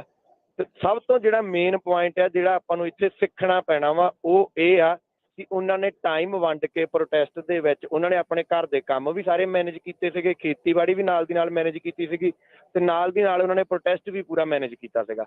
ਆਪਾਂ ਨੂੰ ਸੇਮ ਉਹ ਵੀ ਚੀਜ਼ ਇੱਥੇ ਅਪਣਾਉਣ ਦੀ ਲੋੜ ਹੈਗੀ ਆ ਜਾਂ ਨਹੀਂ ਹੈਗੀ? ਇਹ ਮੇਰਾ ਜਿਹੜਾ ਜੋ ਵੀ ਆ ਸਵਾਲ ਦਾ ਤੁਸੀਂ ਚੰਗੇ ਤਰੀਕੇ ਦੇ ਨਾਲ ਜਵਾਬ ਦੇ ਦਿਓ ਮੈਨੂੰ, ਵੀ ਏਦਾਂ ਆਪਾਂ ਨੂੰ ਕਰਨਾ ਚਾਹੀਦਾ ਕਿ ਨਹੀਂ ਕਰਨਾ ਚਾਹੀਦਾ। ਬਿਲਕੁਲ ਜੀ, ਜਿਹੜੀ north American Punjabi trucking association ਜਾਂ ਜਿਹਨੂੰ ਆਪਾਂ ਨਾਪਟਾ ਕਹਿੰਦੇ ਹੈਗੇ ਆ, ਇਹ ਪਹਿਲੀ ਗੱਲ ਤੇ ਆ ਕਿ ਬਹੁਤ ਕੁਐਸਚਨ ਪੁੱਛਿਆ ਜਾਂਦਾ ਕਿ ਓਨ ਕੌਣ ਕਰਦਾ ਆ। ਇਹ ਮੈਂਬਰ ਓਨਡ ਹੈਗੀ ਆ, ਇਹ ਕੋਈ ਇੱਕ ਬੰਦਾ ਇਹਨੂੰ ਓਨ ਨਹੀਂ ਕਰਦਾ ਹੈਗਾ। ਇਹ ਮੈਂਬਰ ਓਨਡ ਆ, ਜਿਹੜੇ ਤੁਸੀਂ ਮੈਂਬਰ ਹੈਗੇ ਆ, ਮੈਂਬਰ ਰਨ ਮੈਂਬਰ ਓਨਡ ਆ। ਸੋ ਇਸ ਕਰਕੇ ਇਹਦਾ ਕੋਈ ਇੱਕ ਓਨਰ ਨਹੀਂ ਹੈਗਾ। ਤੁਸੀਂ ਸਾਰੇ ਜਿਹੜੇ ਇਹਦੇ ਮੈਂਬਰ ਹੈਗੇ ਆ, ਬੇਸਿਕਲੀ ਸਾਰੇ ਤੁਸੀਂ ਇੱਕ ਓਨਰ ਦੇ ਹਿਸਾਬ ਦੇ ਨਾਲ ਹੈਗੇ ਆ। ਉਸ ਤੋਂ ਬਾਅਦ ਦੇ ਵਿੱਚ ਇਹਦਾ ਜਿਹੜਾ ਬੈਨੀਫਿਟਸ ਹੈਗੇ ਆ, ਇੱਕ ਸਾਈਡ ਦੇ ਬੈਨੀਫਿਟਸ ਹੈਗੇ ਆ ਕਿ ਸਾਡੇ ਕੋਲ ਜਿੰਨੇ ਵੀ ਤੁਸੀਂ ਵੱਧ ਤੋਂ ਵੱਧ ਮੈਂਬਰ ਬਣਦੇ ਆ, ਅਸੀਂ ਓਨੇ ਹੀ ਮੈਂਬਰਸ ਦਾ ਨੰਬਰਸ ਲੈ ਕੇ ਅਸੀਂ ਜਿਹੜੇ ਤੁਹਾਡੇ ਆਪਣੇ ਵੈਂਡਰਸ ਹੈਗੇ ਆ, ਚਾਹੇ ਉਹ ਫਿਊਲ ਕਾਰਡ ਆ, ਚਾਹੇ ਟਾਇਰਸ ਆ, ਚਾਹੇ ਕੋਈ ਵੀ ਵੈਂਡਰ ਹੈਗੇ ਆ, ਉਹਨਾਂ ਨਾਲ ਅਸੀਂ ਨੈਗੋਸ਼ੀਏਟ ਕਰ ਸਕਦੇ ਹਾਂ ਕਿ ਸਾਨੂੰ ਬੈਟਰ ਪ੍ਰਾਈਸਿੰਗ ਦਿੱਤੀ ਜਾਵੇ, ਕਿਉਂਕਿ ਸਾਡੇ ਕੋਲ ਬਲਕ ਆਰਡਰ ਹੈਗਾ। ਬਲਕ ਸਾਡੇ ਸਾਰੇ ਬੰਦੇ ਇੱਥੋਂ ਫਿਊਲ ਲੈਂਦੇ ਆ, ਸਾਡੇ ਸਾਰੇ ਬੰਦੇ ਇੱਥੋਂ ਟਾਇਰ ਲੈਂਦੇ ਆ। ਇੱਕ ਤਾਂ ਉਹ ਚੀਜ਼ ਹੈ ਕਿ ਉੱਥੇ ਅਸੀਂ ਲਿਆਣ ਕੇ ਤੁਹਾਨੂੰ ਬੈਟਰ ਫਿਊਲ ਕਾਰਡ ਦਿੰਦੇ ਆ, ਬੈਟਰ ਜਿਹੜੇ ਆ ਟਾਇਰਸ ਦੀ ਡਿਸਕਾਊਂਟਸ ਆ, ਸਾਰਾ ਕੁਛ ਹੈ ਨਾ। ਕੋਈ ਵੀ ਤੁਸੀਂ ਚੀਜ਼ ਲੈਣੀ ਹੈਗੀ ਆ ਟਰੱਕਿੰਗ ਦੇ ਵਾਸਤੇ, ਚਾਹੇ ਉਹ ਤੁਹਾਡਾ ਆਪਣਾ ਬੁੱਕ ਕੀਪਿੰਗ ਦਾ ਹੈਗਾ, ਚਾਹੇ ਉਹ ਤੁਹਾਡਾ ਤੁਸੀਂ ਕਹਿ ਲਓ ਜੀ ਇੰਸ਼ੋਰੈਂਸ ਹੈਗੀ ਹੈ, ਜਾਂ ਵਰਕਰਸ ਕੰਪ ਹੈਗੀ ਹੈ, ਜਾਂ ਬੈਨੀਫਿਟਸ ਹੈਗੇ ਆ, ਕੁਛ ਵੀ ਤੁਸੀਂ ਲੈਣਾ, ਸੌਫਟ ਸਾਫਟਵੇਅਰ ਲੈਣੇ ਹੈਗੇ, ELD ਲੈਣੀ ਹੈਗੀ ਆ, ਹਰ ਕਿਸਮ ਦਾ ਤੁਹਾਡਾ ਜਿਹੜਾ ਉਹ ਸਹੂਲਤ ਹੈਗੀ। ਉਹਦੇ 'ਚ ਅਸੀਂ ਜਿਹੜੀ ਆ ਉਹਨੂੰ ਨੈਗੋਸ਼ੀਏਟ ਕਰੀਦਾ, ਔਰ ਜਿਹੜੀਆਂ ਕੰਪਨੀਆਂ ਉਹਨਾਂ ਨੂੰ ਪੂਰਾ ਢੰਗ ਦੇ ਨਾਲ ਤਰੀਕੇ ਦੇ ਨਾਲ ਉਹਨਾਂ ਨੂੰ ਅਸੀਂ ਪਹਿਲਾਂ ਹੀ ਉਹਨਾਂ ਨਾਲ ਗੱਲ ਕਰੀਦੀ ਆ, ਵੈਰੀਫਾਈ ਕਰੀਦਾ ਸਾਰਾ ਕੁਝ ਕਿ ਕਿਸ ਤਰ੍ਹਾਂ ਕਰਦੇ ਆ। ਤੇ ਦੂਸਰੀ ਗੱਲ ਇਹ ਹੈਗੀ ਕਿ ਜਦੋਂ ਕੰਪਨੀਆਂ ਜਿਹੜੀਆਂ ਵੈਂਡਰਸ ਬਣਦੀਆਂ ਹੈਗੀਆਂ ਉਹਨਾਂ ਨੂੰ ਇਹ ਪਤਾ ਹੁੰਦਾ ਕਿ ਇੱਕ ਐਸੋਸੀਏਸ਼ਨ ਨਾਲ ਕੰਮ ਕਰਨ ਦਾ ਔਰ ਉਹਦੇ ਸਕਰੂ ਅਪ ਕਰਨ ਦਾ ਮਤਲਬ ਕੀ ਹੁੰਦਾ, ਸੋ ਇਸ ਕਰਕੇ ਉਹ ਵੀ ਜਿਹੜਾ ਆ ਬਹੁਤ ਘੱਟ ਜਾਂਦਾ ਉਹਦਾ ਚਾਂਸ ਵੀ। ਤੇ ਅਗਲੀ ਜਿਹੜੀ ਗੱਲ ਹੈਗੀ ਆ ਉਹ ਹੈਗੀ ਆ ਕਿ ਤੁਸੀਂ ਜਿਹੜਾ ਇਹਦਾ ਦੂਸਰਾ ਫੇਜ਼ ਹੈਗਾ, ਦੂਸਰੀ ਸਾਈਡ ਹੈਗੀ, ਉਹ ਹੈਗੀ ਆ ਕਿ ਜਿਹੜੀ ਗਵਰਨਮੈਂਟ ਅਫੇਅਰਸ ਹੈਗੀ ਆ, ਗਵਰਨਮੈਂਟ ਪਾਲਿਸੀ ਮੇਕਿੰਗ ਹੈਗੀ ਆ, ਉਹਦੇ ਵਿੱਚ ਜਿਹੜੀ ਆ ਬੈਕ ਐਂਡ ਤੇ ਜਿਹੜੀ ਨਾਪਟਾ ਹੈਗੀ ਆ, ਉਹ ਜਦੋਂ ਜਿੱਦਾਂ ਲਾਜ਼ ਆਉਂਦੇ ਆ, ਜਿੱਦਾਂ ਸਾਰਾ ਕੁਛ ਆਉਂਦਾ ਆ, ਉਹਦੇ 'ਚ ਐਪਰੋਪ੍ਰੀਏਟ ਢੰਗ ਦੇ ਨਾਲ ਕਿੱਥੇ ਅਸੀਂ ਇੰਟਰਫੇਅਰ ਕਰਨਾ, ਕਿੱਥੇ ਅਸੀਂ ਕੀ ਕਰਨਾ ਆ, ਸੋ ਉਹ ਜਿਹੜੀ ਚੀਜ਼ ਆ ਉਹ ਬੈਕ ਐਂਡ ਤੇ ਚੱਲਦੀ ਰਹਿੰਦੀ ਆ। ਜਿਵੇਂ ਕਿ ਪਿਛਲੇ ਸਾਲਾਂ ਦੇ ਵਿੱਚ ਕੰਮ ਸਾਰੇ ਚੱਲ ਰਹੇ ਹੈਗੇ ਆ, ਜਾਂ ਆਪਣਾ ਇਸ ਵੇਲੇ ਹੇਅਰ ਡਰੱਗ ਟੈਸਟ ਦਾ ਕੰਮ ਚੱਲ ਰਿਹਾ ਹੈਗਾ। ਪਿਛਲੇ ਸਾਲ ਅਸੀਂ ਸਾਰਾ ਸਾਲ ਆਲਮੋਸਟ ਸਾਨੂੰ ਲੱਗ ਗਿਆ ਜਿਹੜੀ ਟਰੱਕਿੰਗ ਐਕਸ਼ਨ ਪਲਾਨ ਆਈ ਹੈਗੀ ਉਹਦੇ ਲਈ। ਸੋ ਬਾਕੀ ਕਲੀਅਰਲੀ ਜਿਹੜਾ ਆ ਉਹਦੇ ਹਾਂਜੀ ਰਮਨ ਜੀ, ਤੇ ਉਹਦੇ ਉਹ ਜਿਹੜਾ ਕੰਮ ਹੈਗਾ ਉਹ ਚੱਲਦਾ ਰਹਿੰਦਾ ਹੈਗਾ। ਅਗਲੀ ਗੱਲ ਤੁਸੀਂ ਕੀਤੀ ਹੈ ਪ੍ਰੋਟੈਸਟ ਦੀ। ਪ੍ਰੋਟੈਸਟ ਦੀ ਜਿਹੜੀ ਤੁਸੀਂ ਗੱਲ ਕੀਤੀ ਹੈ, ਇਹੋ ਜਿਹਾ ਪ੍ਰੋਟੈਸਟ ਜਿਹੜਾ ਉਹ ਸਾਨੂੰ ਚਾਹੀਦਾ ਜਦੋਂ ਲਾਅ ਬਣਨ ਦੀ ਤਿਆਰੀ ਕਰ ਰਿਹਾ ਹੁੰਦਾ, ਨਾ ਕਿ ਲਾਅ ਬਣ ਕੇ ਲਾਗੂ ਹੋ ਜਾਂਦਾ ਉਦੋਂ ਸਾਨੂੰ ਇਹ ਪ੍ਰੋਟੈਸਟ ਚਾਹੀਦਾ। ਇਹ ਪ੍ਰੋਟੈਸਟ ਚਾਹੀਦਾ ਉਦੋਂ ਜਦੋਂ ਤੁਸੀਂ ਇਹਨੂੰ ਆਪਣਾ ਕੰਮ ਨੂੰ ਇਹਨੂੰ ਜਿਹੜਾ ਆ ਲਾਅ ਜਿਹੜਾ ਸ਼ੁਰੂ ਹੋ ਰਿਹਾ, ਇਹ ਬਿਲਕੁਲ ਗਰਾਊਂਡ ਲੈਵਲ ਤੇ ਹੈਗਾ, ਉਦੋਂ ਇਹ ਪ੍ਰੋਟੈਸਟ ਚਾਹੀਦਾ। ਜਿਹੜਾ ਇਹਦਾ ਟਾਈਮਿੰਗ ਆ ਉਹ ਬਿਲਕੁਲ ਗਲਤ ਸੀਗਾ। ਈਵਨ ਦੋ ਚਲੋ ਆਪਾਂ ਮੰਨਦੇ ਹਾਂ ਲੇਟ ਆ, ਜਿੱਦਾਂ ਆਪਾਂ ਕਿਸਾਨ ਮੋਰਚੇ ਦੀ ਵੀ ਗੱਲ ਕਰਦੇ ਹਾਂ, ਜਿਹੜਾ ਉੱਥੇ ਲੱਗਾ ਉਹ ਵੀ ਉਹਨਾਂ ਦੇ ਪਾਸ ਹੋਣ ਤੋਂ ਬਾਅਦ ਦੇ ਵਿੱਚ ਉਹਨਾਂ ਨੇ ਲਾਇਆ ਸੀਗਾ, ਪਰ ਉਹਦੇ ਵਿੱਚ ਉਹਨਾਂ ਨੇ ਰਮਨ ਜੀ, ਹਰਜੋਤ ਜੀ, ਇੱਕ ਚੀਜ਼ ਆਪਾਂ ਦੇਖੀ ਆ, ਲੰਮੇ ਸਮੇਂ ਦੇ ਲਈ ਉਹ ਤਿਆਰ ਸੀਗੇ ਵੀ ਉਹਨਾਂ ਨੇ ਉਹ ਜਿਹੜਾ ਉਹ ਕਰਨਾ ਆ। ਸੋ ਇਹਦੇ ਵਿੱਚ ਜਿੱਦਾਂ ਹੁਣ ਪਹਿਲੇ ਕਾਲਰ ਕਹਿ ਗਏ ਵੀ ਉਹ ਹੁਣ ਉਸ ਦਾ ਵਰਕ ਅਰਾਊਂਡ ਲੱਭ ਕੇ ਬ੍ਰੋਕਰੇਜ ਜਾਂ ਕੁਛ ਇੱਦਾਂ ਦੀ ਚੀਜ਼ ਜਿਹੜੀ ਉਹ ਕਰ ਰਹੇ ਆ। ਪਰ ਜੇ ਆਪਾਂ ਚਾਹੁੰਦੇ ਹਾਂ ਨਾ ਵੀ ਸਾਰਿਆਂ ਦਾ ਇਸ ਚੀਜ਼ ਦੇ ਵਿੱਚ ਭਲਾ ਹੋਵੇ, ਫਿਰ ਤਾਂ ਉਹਦੇ ਵਿੱਚ ਚਾਹੀਦੀ ਤੁਹਾਨੂੰ ਏਕਤਾ। ਜੇ ਪੋਰਟ ਵਾਲਿਆਂ ਦੀ ਗੱਲ ਆ, ਫਿਰ ਲੌਂਗ ਵਾਲੇ ਵੀ ਆਉਣ, ਮਿੱਟੀ ਵਾਲੇ ਵੀ ਆਉਣ, ਤੇ ਜਦੋਂ ਮਿੱਟੀ ਵਾਲਿਆਂ ਦੀ ਜਾਂ ਲੌਂਗ ਵਾਲਿਆਂ ਦੀ ਗੱਲ ਆ, ਬਾਕੀ ਵੀ ਉਹਨਾਂ ਦੇ ਨਾਲ ਜਿਹੜਾ ਉਹ ਜੁੜਨ, ਤੇ ਬਾਕੀ ਬਿਲਕੁਲ ਮੈਨੇਜ ਤਾਂ ਉਸ ਨੂੰ ਕਰਨਾ ਪੈਣਾ, ਕੁਰਬਾਨੀ ਦੇਣ ਦੇ ਲਈ ਰੈਡੀ ਹੋਣਾ ਪੈਣਾ ਆ। ਵੀ ਜਾਂ ਤਾਂ ਫਿਰ ਬੰਦੇ ਬੰਨ ਲਓ ਵੀ ਇੱਕ ਹਫ਼ਤਾ ਤੂੰ ਆ ਜਾ, ਇੱਕ ਹਫ਼ਤਾ ਤੂੰ ਆ ਜਾ, ਵੀ 50-50 ਜਾਣੇ ਐਵਰੀ ਡੇ ਜਿਹੜੇ ਉੱਥੇ ਹੋਣ, ਫਿਰ ਤਾਂ ਕੰਟੀਨਿਊਸਲੀ ਉਸ ਚੀਜ਼ ਦਾ ਅਸਰ ਹੋਊਗਾ, ਫਰਕ ਤੁਹਾਨੂੰ ਜਿਹੜਾ ਉਹ ਦਿਖੂਗਾ। ਸੋ ਇਹ ਚੀਜ਼ਾਂ ਨੂੰ ਜਿਹੜਾ ਜ਼ਰੂਰ ਧਿਆਨ ਰੱਖਣਾ ਚਾਹੀਦਾ ਆ। ਇੱਥੇ ਮੌਕਾ ਤੁਹਾਨੂੰ ਇਹ ਮਿਲਦਾ ਆ ਵੀ ਜਦੋਂ ਕਾਨੂੰਨ ਬਣਨ ਲੱਗਦੇ ਆ ਤਾਂ ਤੁਹਾਡੀ ਗੱਲ ਸੁਣਦੇ ਆ, ਤੁਹਾਨੂੰ ਜਿਹੜਾ ਉਹ ਸੱਦਦੇ ਆ, ਤੇ ਉਦੋਂ ਆਪਾਂ ਜਾਂਦੇ ਨਹੀਂ ਆ ਤੇ ਫਿਰ ਲੇਟ ਹੋ ਜਾਂਦੇ ਆ।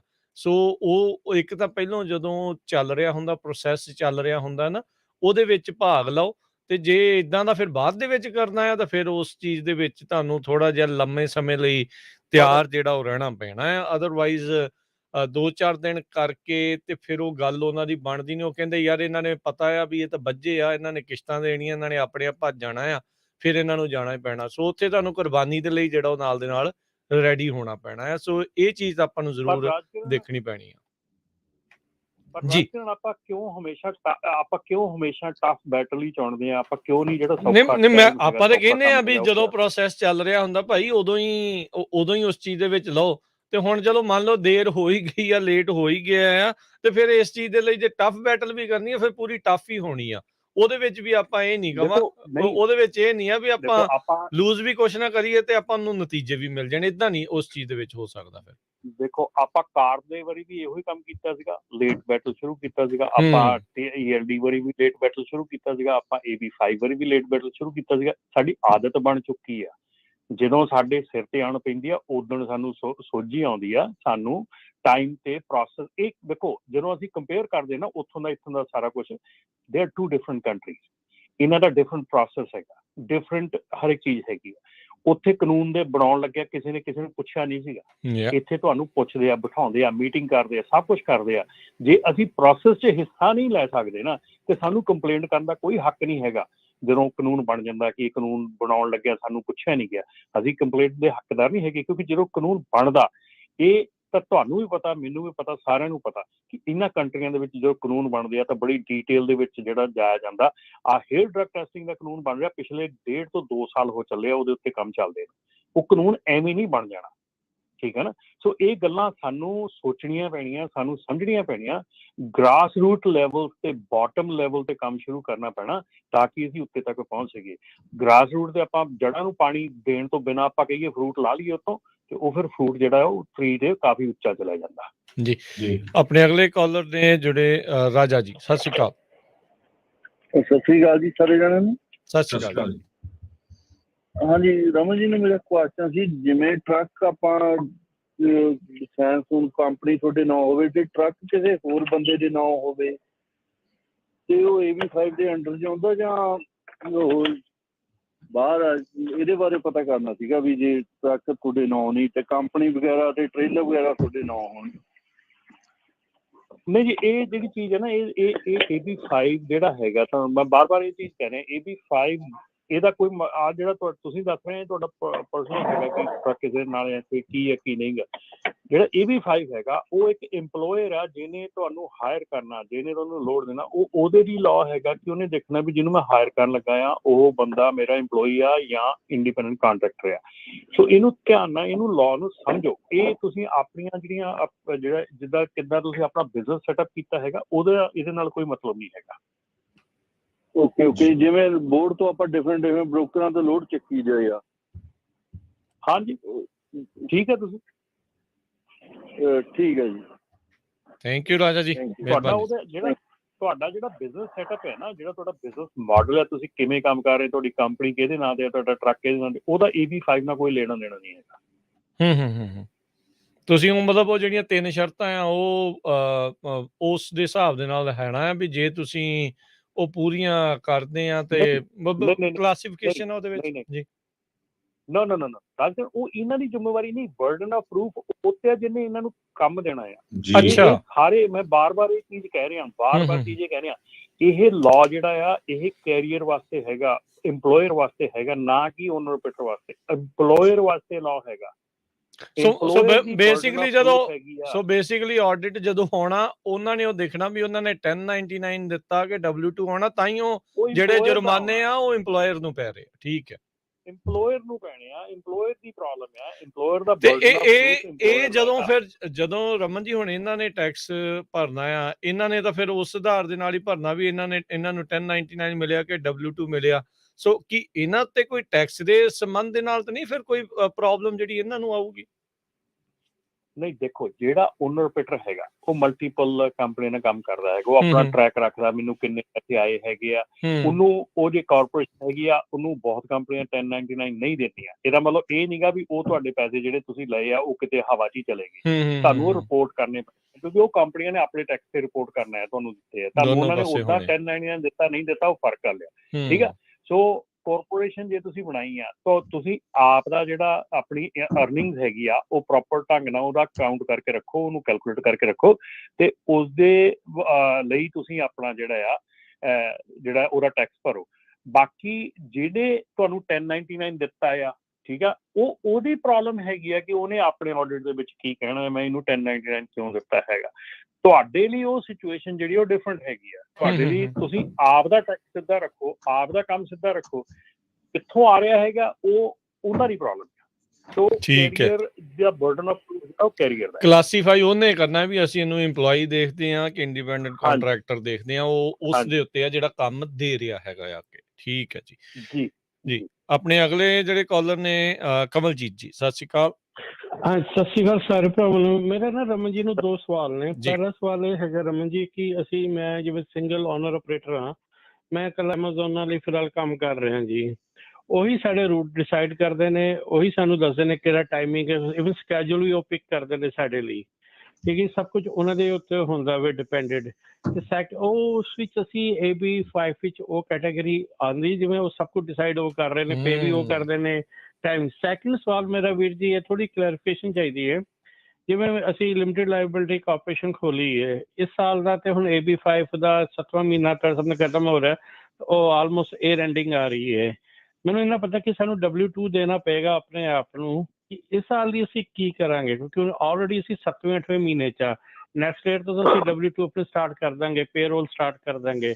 ਵਾਟ ਅਬਾਊਟ ਦਿਸ ਈਅਰ, ਕਿਉਂਕਿ ਹੁਣ ਇਹ ਸਾਲ ਬਾਜੀ ਜਾ ਰਿਹਾ ਵੇ। ਇਹ 2 ਸਵਾਲ ਨੇ ਵੀਰ ਜੀ। ਥੈਂਕ ਯੂ ਜੀ। ਜਿਹੜਾ ਤੁਹਾਡਾ ਐਮਾਜ਼ੋਨ ਦਾ ਕੁਐਸਚਨ ਹੈਗਾ, ਐਮਾਜ਼ੋਨ ਦੇ ਬਾਰੇ ਤਾਂ ਜੇ ਕੋਈ ਕਲੈਰਿਟੀ ਨਹੀਂ ਆਈ ਹੈਗੀ। ਬੇਸਿਕਲੀ ਜਿਹੜਾ ਐਮਾਜ਼ੋਨ ਦਾ ਮਾਡਲ ਹੈਗਾ ਉਹ AB5 ਦੇ ਥੱਲੇ ਹੈਗਾ, ਉਹ AB5 ਉੱਤੇ ਲਾਗੂ ਹੁੰਦਾ ਹੈਗਾ। ਉਹ ਐਮਾਜ਼ੋਨ ਦੀ ਪ੍ਰੋਬਲਮ ਹੈਗੀ ਹੈ ਕਿ ਐਮਾਜ਼ੋਨ ਨੇ ਤੁਹਾਨੂੰ ਕਿਵੇਂ ਸੈਟਲ ਕਰਨਾ ਹੈਗਾ, ਤੁਹਾਡੀ ਪ੍ਰੋਬਲਮ ਨਹੀਂ ਹੈਗੀ। ਤੁਸੀਂ ਆਪਣਾ ਕੰਮ ਕਰ ਰਹੇ ਕਰੋ, ਤੁਸੀਂ ਉਹਨਾਂ ਨਾਲ ਜਿੰਨਾ ਚਿਰ ਤੱਕ ਉਹ ਤੁਹਾਨੂੰ ਕੰਮ ਦੇ ਰਹੇ ਹੋ ਕਰੋ। ਉਹਨਾਂ ਨੇ ਆਪਣੇ ਹਿਸਾਬ ਦੇ ਨਾਲ ਆਉਣਾ ਆ ਕਿ ਉਹਨਾਂ ਨੇ ਕੀ ਇਹਨੂੰ ਲੀਗੈਲਿਟੀ ਦੇ ਤੌਰ ਤੇ ਉਹਨਾਂ ਨੇ ਕਿੱਦਾਂ ਇਹਨੂੰ ਹੈਂਡਲ ਕਰਨਾ ਹੈ। ਕੱਲ੍ਹ ਨੂੰ ਉਹਨਾਂ ਨੇ ਆਪਣਾ ਮਾਡਲ ਚੇਂਜ ਕਰਨਾ ਹੈ, ਕੀ ਕਰਨਾ ਕੀ ਨਹੀਂ ਕਰਨਾ ਉਹ ਉਹਨਾਂ ਦੀ ਹੈ। ਇਹਨਾਂ ਦਾ ਕਾਫੀ ਗ੍ਰੇ ਏਰੀਆ ਹੈਗਾ। ਐਮਾਜ਼ੋਨ ਬਿਲਕੁਲ 100% ਜਿਹੜੀ AB5 ਦੇ ਥੱਲੇ ਆਉਂਦੀ ਹੈ। ਉਸ ਤੋਂ ਬਾਅਦ ਜਿਹੜਾ ਤੁਹਾਡਾ ਕੁਐਸਚਨ ਹੈਗਾ ਕਿ ਤੁਸੀਂ ਲਿਮਿਟਡ ਲਾਇਬਿਲਿਟੀ ਕੰਪਨੀ LLC ਖੋਲੀ ਹੈਗੀ ਹੈ। LLC ਦੇ ਵਿੱਚ ਤੁਹਾਨੂੰ ਪੇਰੋਲ ਰਿਕੁਆਇਰਡ ਨਹੀਂ ਹੈਗਾ। ਤੁਸੀਂ ਪੇਰੋਲ ਬਣਾਓ ਚਾਹੇ ਨਾ ਬਣਾਓ, ਲੇਕਿਨ LLC ਦੇ ਵਿੱਚ ਤੁਸੀਂ ਉਹਨੂੰ ਸਕਿਪ ਕਰ ਸਕਦੇ ਹੈਗੇ ਆ। ਪਰ ਬਕਾਇਦਾ LLC ਨੂੰ, ਜਿਹੜੀ LLC ਤੇ ਕਾਰਪੋਰੇਸ਼ਨ ਇੰਕ ਹੈਗੀ ਆ, LLC ਤੇ ਜੇ ਤੁਸੀਂ ਸਿਲੈਕਸ਼ਨ ਐਸ ਕੀਤੀ ਹੈਗੀ ਆ ਤੇ ਤੁਸੀਂ ਆਪਣਾ ਉਹਦੇ ਵਿੱਚ ਕਰ ਸਕਦੇ ਹੈਗੇ ਆ। ਤੁਹਾਡੇ ਬੈਨੀਫਿਟਸ ਹੈਗਾ ਆ ਜੇ ਤੁਸੀਂ ਉਹ 'ਚ ਪੇਰੋਲ ਕਰਦੇ ਆ, ਪਰ ਰਿਕੁਆਇਰਡ ਨਹੀਂ ਹੈਗਾ। ਕਾਰਪੋਰੇਸ਼ਨ ਤੇ ਇੰਕ ਦੇ ਵਿੱਚ ਜਿਹੜਾ ਉਹ ਤੁਹਾਨੂੰ ਪੇਰੋਲ ਜਿਹੜਾ ਹੈਗਾ ਉਹ ਰਿਕੁਆਇਰਡ ਹੈਗਾ ਆ ਜਦੋਂ ਤੁਸੀਂ ਐਸ ਸਿਲੈਕਸ਼ਨ ਕਰਦੇ ਆ।